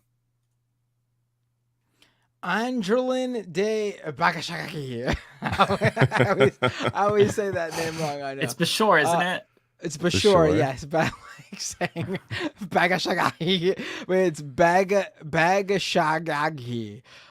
With a $10 super chat, I sold a Team Fortress 2 hat for $1,800 this week. So here, was gonna send it to Mike, but his stream wouldn't let me. That's amazing. What? Damn you, stream. $1,800 for a Team Fortress 2 hat. What? Wow. I'm in the wrong business and wrong collectibles. I played Team Fortress 2 years ago. I wonder if I have anything that's worth that much money. Yeah, right. Let's just put it this way. After this $10 super chat, the person who bought that Team Fortress 2 hat only paid $1,790 for it. Okay. I got the deal of a lifetime. Okay. Michael Weaver, $5 super chat. I think he says. Also, what is everyone's opinion about GTA 6? I don't remember you all ever speaking about it. Well, we did when the trailer dropped a lot. Well, I don't really know what to say about it though. We haven't seen any gameplay, right? I want to play it. Like I have no opinion until I play the game. I actually did a video about it because there were a bunch of psychos online that were transvestigating the main character. So I talked about that. Are you kidding me? These fucking people have nothing better to do with their lives. Oh my god, it's so ridiculous. They're trying to draw like an Adam's apple like circle around, like just going fucking wild. We always know. Yeah. Omega with a super chat. If Iran said we barely hit you, what goes around comes around. I'm not sure what you're saying there, but Social Lust with a super chat. Fallout show anyone? I have not watched it yet, but I have heard good things. I saw 2 episodes. It's good. The 2 episodes I saw were good, minus Michael Rappaport. He should have been. No, I AI have not out. read my supers. Thank you That for the was $2 donut saying it. That was actually Lance, for go me. ahead. That was actually. Wait, hold on, You can chime in, Lance. whenever you want. Lance, hold on. Yeah, I'll chime in. Don't read it quite yet, because there might be some people who want to give me super chats to ask if they to keep asking. What do you mean with the 149 with the message love? Thank you very much. Everyone go check out What Do You Mean? I'm sure you all know What Do You Mean's channel already. If you don't, go check it out on the YouTubes. Andrew S with the membership, thank you very much. Soul Life with the membership, thank you very much. Andrew S, speaking of pop culture media, have you been keeping up with X-Men's 97? It's been wild so far. I have. Don't know about y'all. I have not seen it. Spoilers. Okay. I need to. I haven't watched it yet. I will though. Badash 29 with the $5. Hot tub stream when? Probably not in this apartment. My floors are already flooded from water, and they need to be replaced. So I have to leave for a month apparently. So that. What? What? Will not be in? happening here. I just moved in. Yeah, it was apparently because I had to. The plumbers looked at it. Something about I don't know. I won't bore you. Dishwasher thing wasn't all tight enough, and so no hot tub streams in the near future. Meow 9 with the $6.99. Lance and David, possible to get Tristan from Steckback and Steve Boots from Canadian Politics Special Extravaganza on the Leftist Mafia. I can get Stepback. I don't know the other person. I don't know if you guys know Steve Boots. Stepback, I know. The other person I don't. Okay. Thought Slime on Leftist Mafia. I can make that happen if y'all want it. Thought Slime would love to come on. Yeah. And then thank you, $2 from Tigwick. Did you read your super chats? The answer now is yes. So there you go. Back to y'all, gentlemen. Awesome. Yeah. CS Coolidge with $10. Thank you. Forget to say, I love you all immensely, but my dear Hotel Romeo, the cut of your beard and the cut of your jib makes you my fave. Oh, well, thank you. I really appreciate you saying that. I just trimmed my beard, so it's looking less ratty than usual, although I went too short right here, so... Fenrir 787 says, isn't the belief that people, meaning civilians, are responsible for their government the reason Hamas used to justify their attacks? It's the reason that's the reason Israel is using to attack. It's just regardless of who's using it. It's that's what terrorists do. That's what they say. Like we're attacking these civilian targets because they supported this government, and now you see governments doing the same thing. So, yeah. Brian B, thank you for the super chat. Says playing Skyward Sword with girlfriend, and it's way better than the open world games. That's a hot take. I never finished Skyward Sword. Like I don't even know. I think I played maybe. It's 10 good, hours of but it. I would not say it's better than Breath of the Wild or Tears of the Kingdom. I think that's. Yeah. Well, I mean, just based on the fact that I beat Breath of the Wild and Tears of the Kingdom, like that alone for me is why they're better. But I do like Skyward Sword. I understand people preferring the guardrails and preferring that sort of game. I totally get it, but I definitely like the new style. It's just a different kind of game. I feel like. Yeah. Even though they're both Zelda, it just feels like different games. It's similar, but yeah, Breath of the Wild it just opened it up. Yeah. Kowalski with $9.99. Thank you. I'm the only American citizen you can blame for the current situation with our government. I need a war to pay for my new hot tub and jet ski. Hold that corn till the prices goes to the moon. Retro Burner says, watch Golden Boy. It's only 6 episodes, but probably the funniest anime you'll ever see. Golden Boy, eh? I don't think I've heard of that. Golden Boy anime. Okay. Trying to what year did it come out? It looks like an old one, which I like. I like old anime. Yeah, like 90s. It's 90s sweet. I'll watch I've seen it. Cowboy Bebop and Ghost in the Shell was good too. Oh, I have seen a lot of. I did love Dragon Ball Z. Bebop, but it's good. Yeah, Dragon Ball Z is I never got into it. Like I remember being on TV as a kid, I just never really watched it, and now I feel like I've missed out. But it also feels like if I try to watch it now, I won't really get it. I have a solution for you, David. I didn't get into it until I was an adult, so I played Dragon Ball Z Kakarot. It gives you the whole story condensed, and it's very, very good. I actually watched the anime after I saw that, and you really don't have to watch the anime. Like it doesn't give you every arc, but I think now there's DLC. But play Kakarot, and you'll get the whole story.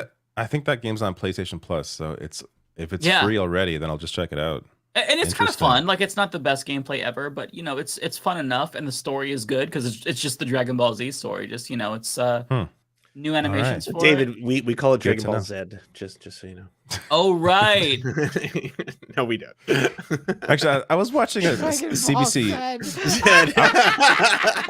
I was watching a CBC news We piece, and they were talking about Gen Z, but they kept saying Gen Z or Gen Z. Like they didn't even know. Gen Z. Like they didn't know what they should be saying, and this is CBC News. Whether it's Wow. now I'm like, should I as a Canadian be saying Gen Z? That just sounds wrong. You know what's funny is Z just sounds. British people switch up the pronunciations too. So there's this Nintendo Switch YouTuber that I watch. His name is Beat 'em Ups. I really like his stuff. But he was talking about Zelda, and he said Ocarina of Time, and then he said Ocarina of Time, and I'm like, oh, and I saw like the comments are like Ocarina. Yeah, like that's a new one. I love it. Ocarina of Time. Yeah, like because they kind of The do like Ocarina an ER of instead Time. of yeah. So Ren with a $10 super chat. There's a grocery store chain in Minnesota called Kowalski's that is nice, but charges like 75% more. Coincidence? I don't know, but we need answers, right? Oh, it's all making That's sense funny. now. Yep. Fenrir again. Thank you so much for your super chat. Says One Piece is so good. You'll fly through each episode. Every episode is amazing. No DBZ forever fights or super long fillers. Great stuff. Good. Yeah, the thing I've heard about Dragon Ball Z is that there's just like fight upon fight my upon God. fight, and it's just like, what? I'm sorry, I don't think I would enjoy that. awesome. I don't think I would enjoy. I would be, wow, this is cool to watch, but I'm not going to sit here watching this anime fight when I could be, I don't know, playing a video game or doing something else in my free time. Maybe in the background. Video game. Playing in the Watch background. these or something. anime characters fight each other. When I could be fighting people in the video Yeah, when game I could be right now. fighting myself, I'm not You going to watch nerds. you fight. I'm going to do the fighting myself. I'm not going to watch you fight. The video game of Dragon Ball Z is perfect because it like condenses it. Whereas if you watch the anime, like the Frieza That's what. arc, Yeah, this sounds appealing to me because I It's like- get to play it and I get to also understand the story. Sounds yeah. perfect. And then when you see the actual anime, it's like, oh my god, the Frieza fight lasted forever because it's like, you know, you think he's dead and then he rises again laughing, and then you think that fucking, you know, Goku is down and then he rises, like, oh my god, you This have to sounds like kill each other. To be honest, this sounds a bit like WrestleMania. I watched WrestleMania, and it's like, how many finishers do you have to That's pull why on a you guy like now to end a fight? It's just, Yeah. I hadn't really sat down and watched a wrestling event in like 20 years, and it's like, wow, it's you know. I remember finishers not being like the end of every match, but I feel like it's really changed where it's like you got to finish a guy like 15 times. before- No, that just It's happens about at the training. WrestleMania. It's about the training in Dragon Ball That Z. just happens at that's all it is. WrestleMania. That's Oh, not that's just the a usual WrestleMania thing? Okay. Yeah, everyone gets a superpower for WrestleMania. I'm serious. It only happens at WrestleMania. Otherwise, a finisher usually ends the match. I mean, what happened though is what I expected to happen. I expected what's his name again? That blonde haired dude. Cody win. Rhodes? Yeah, Cody Rhodes. I thought WrestleMania was great. Like he this lost year. last year, so he's definitely winning this time. He's a fan favorite, and I enjoyed I it thought for what it was. Well done. It was a good show. Yeah. Omega with a super chat on One Piece episode 365. Watched Well, we're all close of to each other. Attack on Titan last month. Geez, that's a lot of episodes. Yeah, I think I'm around there. I'm around like the 380s or 390s, I want to say. My God. It's so good though. I did not think I'd be hooked. I watched the live action on Netflix, and then I'm like, I want to check out the cartoon, and it's really great. Is the live action good? When the did One live Piece action start? is, I don't know, like in the 90s, I think, or the 2000s. Yeah, I think it's like early 2000s. I think. Yeah, the live action is really good. I went into it kind of not knowing anything about it. It is it's super campy and corny, but it was still like worth watching. Like there was kind of a lull in the middle, but it was worth it, and it got me into it got me into the anime. There's 1,100 One Piece episodes. Yeah, he wasn't joking. Yeah, that's why I said when I saw the episode Yeah, number, I was like, no, I can't get it. How is it that this show started 10 years after The Simpsons and it has more episodes than The Simpsons? How is that possible? They're relentless. And so far, near 400 episodes, they're keeping it super fresh. It keeps getting better. Like with time, it's getting better. What's The Simpsons at? Yeah. 762 episodes. No shit. God. I would have expected them to be at like 10,000. I mean, I haven't seen The Simpsons for a few years, but I didn't think I don't know why I didn't think it'd be that high, but yeah, it's always been a staple. Yeah, I've been watching it since I was a kid, so I'm like, oh, they've got to have at least like 10 million episodes by now, you know? I gotta say, the seasons though for One Piece are all over the place. One season has 16 episodes, another season has 197 episodes. I think it's also because of when they air, right? Simpsons was like every Sunday. One Piece is every day, I think, or was. How are they making that many episodes? I think they're worked to the. I remember hearing like they're worked to the bone in Japan. Yeah. I'm not sure how it is now, but I know it used to be like they were like they're all day, like 12-hour shifts, like working on, you know. Wow. They have to be with how many there is, and it's supposed to end soon, and they're making a new one, like it's a remake of One Piece, a different anime, as far as I know. But yeah, it's and one thing that kind of sucks is that they don't have all the episodes on Netflix. It goes up to like 534, and then I have to get Crunchyroll to get 535 to like really 1100. Yeah, it's a bit of a journey, but it's good. Wow. Asa Rosa, I don't understand the hatred of Antonio Guterres. That's the UN Secretary General, right? Yeah.